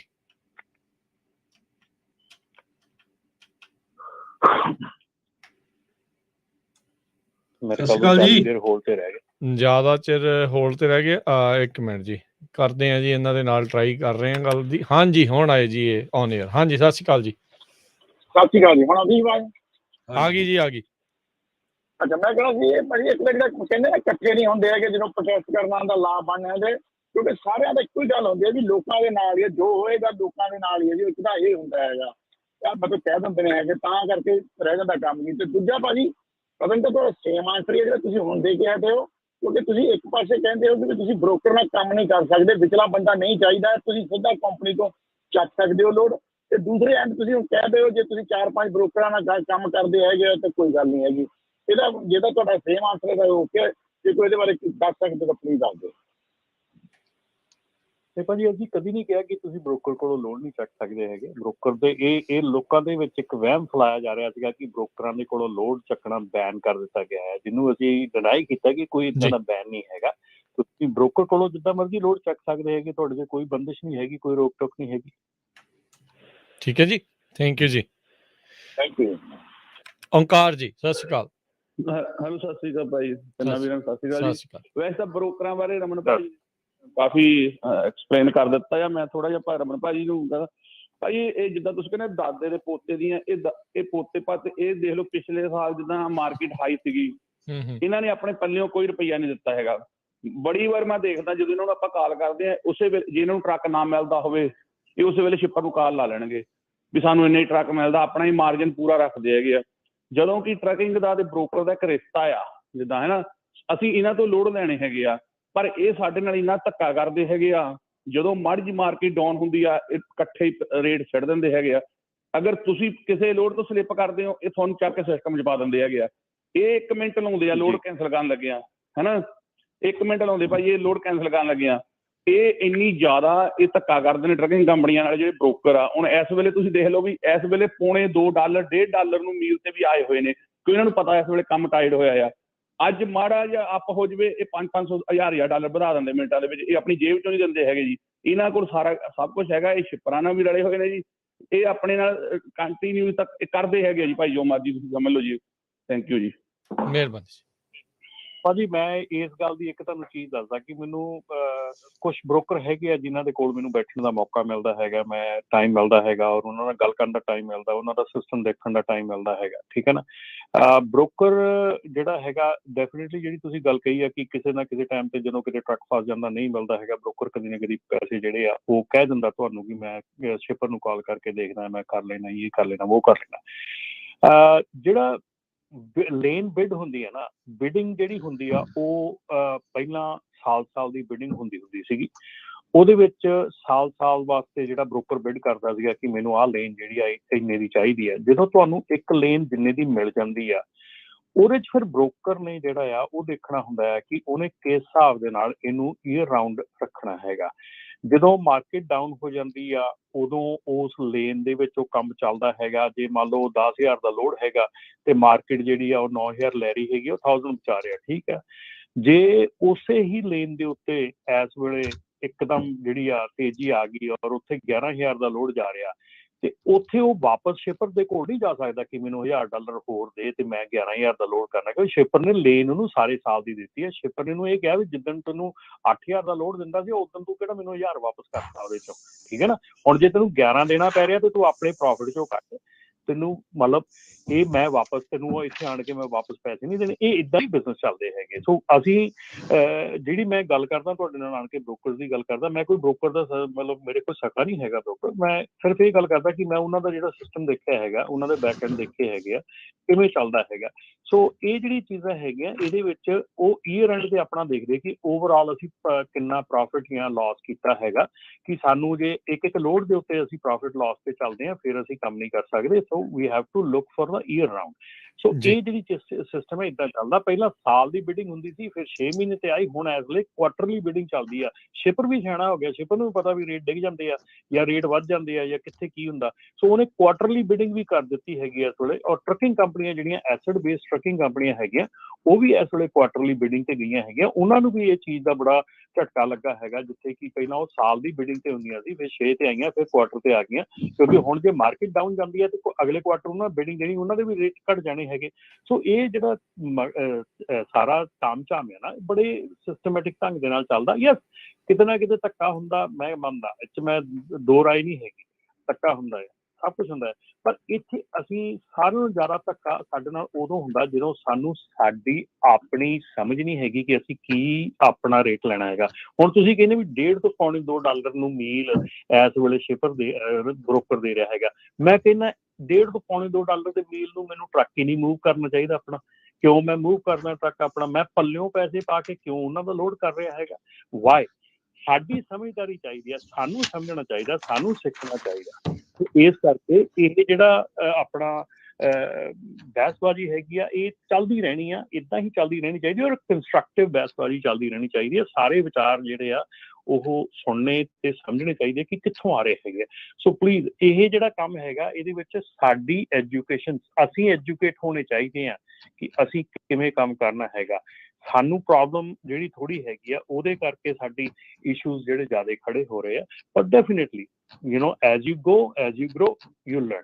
ਸੋ ਸਾਰਿਆਂ ਨੂੰ ਇਹੋ ਹੀ ਆ ਕਿ ਆਪਣੀ ਜਿਹੜੀ ਆ ਐਕਸਪੈਂਸਿਸ ਦੇਖੋ, ਆਪਣਾ ਦੇਖੋ ਤੁਹਾਡੀ ਕਾਸਟ ਕੀ ਆ, ਤੇ ਉਹਦੇ ਹਿਸਾਬ ਨਾਲ ਜੇ ਤੁਹਾਨੂੰ ਲੋਡ ਵਾਰਾ ਨਹੀਂ ਖਾਂਦਾ ਨਾ ਚੱਕੋ।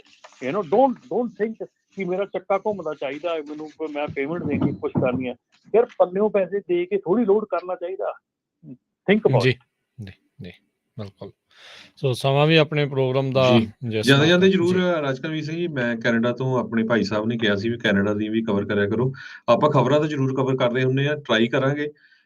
ਕਹਿੰਦੇ ਵੀ ਉੱਥੇ ਨਹੀਂ ਹੁੰਦੇ। ਪ੍ਰੋਬਲਮ ਇਹ ਆ ਵੀ ਤੁਸੀਂ ਪੰਜਾਬੀ ਰੇਡੀਓ USA ਸੁਣਦੇ ਹੀ ਆ, ਕੈਨੇਡਾ 'ਚ ਵੀ ਬਹੁਤ TV ਰੇਡੀਓ ਸਟੇਸ਼ਨਾਂ ਨੇ ਸ਼ੁਰੂ ਕੀਤੇ ਟਰੱਕਿੰਗ ਦੇ ਪ੍ਰੋਗਰਾਮ, ਅਮਰੀਕਾ 'ਚ ਵੀ ਕੀਤੇ, ਪਰ ਲੰਮਾ ਸਮਾਂ ਚਲਾਉਣਾ ਬੜਾ ਔਖਾ ਆ। ਤੁਸੀਂ ਹੁਣ ਸੁਣ ਰਹੇ ਆ ਨਾ ਰੇਡੀਓ, 1 ਘੰਟੇ ਤੋਂ ਲਗਾਤਾਰ ਇਹ ਸਾਡਾ ਸ਼ੋਅ ਚੱਲਿਆ ਔਰ ਇੱਕ ਵੀ ਐਡਵਰਟਾਈਜ਼ਮੈਂਟ ਨਹੀਂ ਆਈ। ਤੇ ਤੁਹਾਨੂੰ ਪਤਾ ਵੀ ਰੇਡੀਓ TV ਕਿੱਦਾਂ ਚੱਲਦੇ ਹੈਗੇ ਆ। ਇੱਥੇ ਜੇ ਪ੍ਰੋਟੈਸਟ ਹੁੰਦਾ ਕਿਤੇ ਵੀ, ਸਾਡੀ ਪੂਰੀ ਟੀਮ ਜਾਂਦੀ ਆ। ਹਜੇ ਹੁਣੇ ਪ੍ਰੋਟੈਸਟ ਹੋ ਕੇ ਹਟਿਆ, 3 ਜਾਣੇ ਗਏ ਸੀ। ਪ੍ਰੋਬਲਮ ਕੀ ਆ ਵੀ ਤੁਸੀਂ ਸਾਰਿਆਂ ਨੂੰ ਕਾਲਾਂ ਕਰਦੇ, ਹੋਰ ਕੋਈ ਮੀਡੀਆ TV ਨਹੀਂ ਜਾਂਦਾ, ਕਿਉਂਕਿ ਹਰ ਇੱਕ ਦਾ ਖਰਚਾ ਹੁੰਦਾ। ਸਾਡੀ ਟੀਮ ਦੇ 3 ਮੈਂਬਰ ਗਏ ਆ, ਠੀਕ ਹੈ ਕਿ ਨਹੀਂ? ਤੁਸੀਂ ਗੈਸ ਲਾ ਕੇ ਗਏ ਆ, ਟਾਈਮ ਕੱਢ ਕੇ ਗਏ ਆ, ਪਹਿਲਾਂ ਕਾਲਾਂ ਕਰਦੇ, ਮੁੜ ਕੇ ਫਿਰ ਕੋਈ ਥੈਂਕ ਯੂ ਵੀ ਨਹੀਂ ਕਾਲ ਕਰਦਾ ਹੈਗਾ। ਮੈਂ ਇੱਕ ਐਗਜ਼ਾਮਪਲ ਦਿੰਦਾ PPP ਲੋਨ ਦੇ ਸੰਬੰਧ ਦੇ ਵਿੱਚ, ਹਜ਼ਾਰਾਂ ਦੇ ਹਿਸਾਬ ਨਾਲ 2 ਸਾਲ ਅਸੀਂ ਲਗਾਤਾਰ ਕਰੋਨਾ ਵਾਇਰਸ ਦੇ ਵਿੱਚ ਸ਼ਾਮ ਦਾ ਪ੍ਰੋਗਰਾਮ ਸ਼ੁਰੂ ਕੀਤਾ, ਸਵੇਰ ਦਾ, ਜਿੰਨੇ ਬੈਨੀਫਿਟ ਹੋ ਸਕਦੇ ਸੀ ਗਵਰਨਮੈਂਟ ਨੇ ਦੇਣੇ, PPP ਲੋਨ ਹਜ਼ਾਰਾਂ ਦੇ ਹਿਸਾਬ ਨਾਲ ਲੋਕਾਂ ਨੇ ਲਏ ਆ। ਆਪਣੀ ਕੁੜੀ ਆਉਂਦੀ ਹੁੰਦੀ ਸੀ, ਉਹ ਵਿਚਾਰੀ ਪ੍ਰੈਗਨੈਂਟ ਵੀ ਸੀ, ਉਹਨੂੰ ਰਾਤ ਨੂੰ 8-8, 9-9 ਵਜੇ ਤਾਈਂ ਕਾਲਾਂ ਕਰਕੇ ਆਪਣੇ ਟਰੱਕਾਂ ਵਾਲੇ ਖਾਸ ਪੁੱਛਦੇ ਰਹੇ ਵੀ ਭੈਣ ਜੀ ਕਿੱਦਾਂ ਅਪਲਾਈ ਕਰਨਾ, ਉਹਨੂੰ ਪੂਰੀ ਹੈਲਪ ਕੀਤੀ। ਮੈਨੂੰ ਨਹੀਂ ਲੱਗਦਾ ਵੀ ਕਿਸੇ ਨੇ ਕਾਲ ਕਰਕੇ ਥੈਂਕ ਯੂ ਵੀ ਕਿਹਾ ਹੋਵੇ, ਹਾਲਾਂਕਿ ਉਹ ਅਕਾਊਂਟੈਂਟ ਆ ਸਿਆਟਲ ਦੇ ਵਿੱਚ। ਮੈਨੂੰ ਇਹ ਵੀ ਨਹੀਂ ਪਤਾ ਵੀ ਜੇ ਇੱਕ ਅੱਧਾ ਬੰਦਾ ਉਹਦੇ ਕੋਲ ਉਹਦਾ ਕੋਈ ਕਸਟਮਰ ਵੀ ਬਣਿਆ ਹੋਵੇ। ਬਈ ਜੇ ਅਸੀਂ ਇੱਦਾਂ ਦਾ ਪ੍ਰੋਗਰਾਮ ਲੈ ਕੇ ਆਉਂਦੇ ਆ ਨਾ, ਜੇ ਅਸੀਂ ਮੰਗਦੇ ਨਹੀਂ ਤੁਹਾਤੋਂ, ਤੇ ਘੱਟੋ ਘੱਟ ਆਪ ਹੀ ਸੋਚ ਲਿਆ ਕਰੋ ਭਾਈ ਆਪਾਂ ਇਹਨਾਂ ਦੀ ਥੋੜੀ ਬਹੁਤੀ ਸਪੋਰਟ ਜ਼ਰੂਰ ਕਰਿਆ ਕਰੀਏ, ਹਨਾ। ਕਿਉਂਕਿ ਆਪਾਂ ਏਦਾਂ ਚੰਗਾ ਨਹੀਂ ਲੱਗਦਾ ਜੇ ਆਪਾਂ ਵੀ ਹਰ ਵਾਰੀ ਕਹੀਏ ਵੀ ਆਹ ਲਓ ਜੀ, ਜੇ ਅਸੀਂ ਵੀ 15-15 ਮਿੰਟ ਬਾਅਦ ਕੋਈ ਵੀ ਟੀਵੀ ਜਾਂ ਰੇਡੀਓ ਸਟੇਸ਼ਨ ਤੁਸੀਂ ਦੇਖਦੇ ਹੋ ਜਿਹੜਾ ਚੱਲਦਾ ਅਮਰੀਕਾ ਕੈਨੇਡਾ 'ਚ, 15 ਮਿੰਟ ਤੋਂ ਬਾਅਦ ਉੱਥੇ ਐਡ ਚੱਲਦੀ ਆ। ਹੁਣ ਤੁਹਾਡੇ ਸਾਹਮਣੇ ਆ 1 ਘੰਟਾ ਲਗਾਤਾਰ ਬਿਨਾਂ ਐਡ ਤੋਂ ਅਸੀਂ ਇਹ ਪ੍ਰੋਗਰਾਮ ਚਲਾਇਆ, ਇਨਫੋਰਮੇਟਿਵ ਪ੍ਰੋਗਰਾਮ ਆ। ਫੇਰ ਤੁਸੀਂ ਜੇ ਨੈਗੇਟਿਵ ਕਿਤੇ ਕਹਿਣਾ ਵੀ ਜੀ ਇਹ ਡਰਾਈ ਜਾਂਦੇ ਆ ਤੇ ਉਹ ਆ, ਫੇਰ ਉਹੀ ਗੱਲ, ਫਿਰ ਜੇ ਆਪਾਂ ਵੀ ਉਹੀ ਕੰਮ ਸ਼ੁਰੂ ਕਰ ਦਾਂਗੇ। ਸੋ ਪਲੀਜ਼ ਸਪੋਰਟ ਜ਼ਰੂਰ ਕਰਿਆ ਕਰੋ। ਆਪਾਂ ਆਪਣੀ ਕਮਿਊਨਿਟੀ ਨੂੰ ਜਿੱਥੇ ਵੀ ਫਾਇਦਾ ਹੁੰਦਾ ਆ ਹਰ ਇੱਕ ਪ੍ਰੋਗਰਾਮ ਉਹ ਕਰਦੇ ਹੈਗੇ ਆ। ਸੋ ਇਹ ਨਾ ਸੋਚੋ ਵੀ ਇਹ ਸਾਡਾ ਜਿਹੜਾ ਰੇਡੀਓ ਆ ਵੀ ਇਹ ਵੀ ਇੱਕ ਗੁਰਦੁਆਰਾ ਸਾਹਿਬ ਵਾਂਗ ਚੱਲਦਾ ਆ, ਹਨਾ। ਸੋ ਸਪੋਰਟ ਜ਼ਰੂਰ ਕਰਿਆ ਕਰੋ। ਜੀ ਜੀ, ਥੈਂਕ ਯੂ, ਬਹੁਤ ਬਹੁਤ ਸ਼ੁਕਰੀਆ ਰਮਨ ਜੀ। ਸਮਾਂ ਵੀ ਅੱਜ ਦੇ ਪ੍ਰੋਗਰਾਮ ਦਾ ਹੁਣ ਸਮਾਪਤ ਹੈ। ਮਿਲਦੇ ਹਾਂ ਜੀ ਫਿਰ ਅਗਲੀ ਵਾਰ, ਅਗਲੇ ਵੀਰਵਾਰ ਨੂੰ ਕਰਾਂਗੇ ਜੀ ਹੋਰ ਟਰੈਕਿੰਗ ਦੇ ਨਾਲ ਸੰਬੰਧਿਤ ਗੱਲਾਂ ਬਾਤਾਂ। ਸ਼ੁਕਰੀਆ, ਸਤਿ ਸ਼੍ਰੀ ਅਕਾਲ ਜੀ, ਧੰਨਵਾਦ। ਸਹੀ, ਸਤਿ ਸ਼੍ਰੀ ਅਕਾਲ ਜੀ। ਤੇ ਜਾਣ ਤੋਂ ਪਹਿਲਾਂ ਇੱਕ ਵਾਰੀ ਫਿਰ ਸਾਡੇ ਅੱਜ ਦੇ ਇਸ ਪ੍ਰੋਗਰਾਮ ਦੇ ਵਿਸ਼ੇਸ਼ ਸਪਾਂਸਰ ਜਿਨ੍ਹਾਂ ਨੇ ਇਸ ਨੂੰ ਸਪਾਂਸਰ ਕੀਤਾ ਹੈ, ਈਸ਼ੂ ਟਰੱਕ ਟ੍ਰੇਲਰ ਪਾਰਟਸ ਟਰਲਕ ਤੇ ਸਟਾਕਟਨ, ਜਿਨ੍ਹਾਂ ਦੇ ਕੋਲੋਂ ਤੁਸੀਂ truck parts, suspension parts, electrical, starter, cooling parts, shock drums ਤੇ ਹੋਰ ਟਰੱਕ ਟ੍ਰੇਲਰ ਦੇ ਪਾਰਟਸ ਲੈ ਸਕਦੇ ਹੋ। ਵਾਜਿਬ ਕੀਮਤਾਂ ਦੇ ਉੱਤੇ ਹਾਈ ਕੁਆਲਿਟੀ OEM ਤੇ ਆਫਟਰ ਮਾਰਕੀਟ ਪਾਰਟਸ ਇਹਨਾਂ ਤੋਂ ਮਿਲਦੇ ਨੇ। ਕਾਲ ਕਰ ਸਕਦੇ ਹੋ ਟਰਲਕ ਦੇ ਇਲਾਕੇ ਲਈ 2096687183 ਤੇ ਸਟਾਕਟਨ ਦੇ ਲਈ 2094102222। ਇਹਨਾਂ ਸਾਰਿਆਂ ਦਾ ਧੰਨਵਾਦ। ਮਿਲਦੇ ਹਾਂ ਜੀ ਫਿਰ ਆਪਾਂ ਅਗਲੀ ਵਾਰ। ਹਰਜੋਤ ਸਿੰਘ ਜੀ ਲੈਂਦੇ ਹਾਂ ਜੀ ਇਜਾਜ਼ਤ। ਸਾਡੇ ਦੋਨਾਂ ਵੱਲੋਂ ਤੁਹਾਨੂੰ ਸਭ ਨੂੰ ਪਿਆਰ ਭਰੀ ਨਿੱਘੀ ਸਤਿ ਸ੍ਰੀ ਅਕਾਲ। ਜਿਹਦੇ ਵਾਸਤੇ ਰਹੋ, ਹੱਸਦੇ ਖੇਲਦੇ ਰਹੋ, ਸੁਣਦੇ ਰਹੋ ਜੀ ਪੰਜਾਬੀ ਰੇਡੀਓ USA।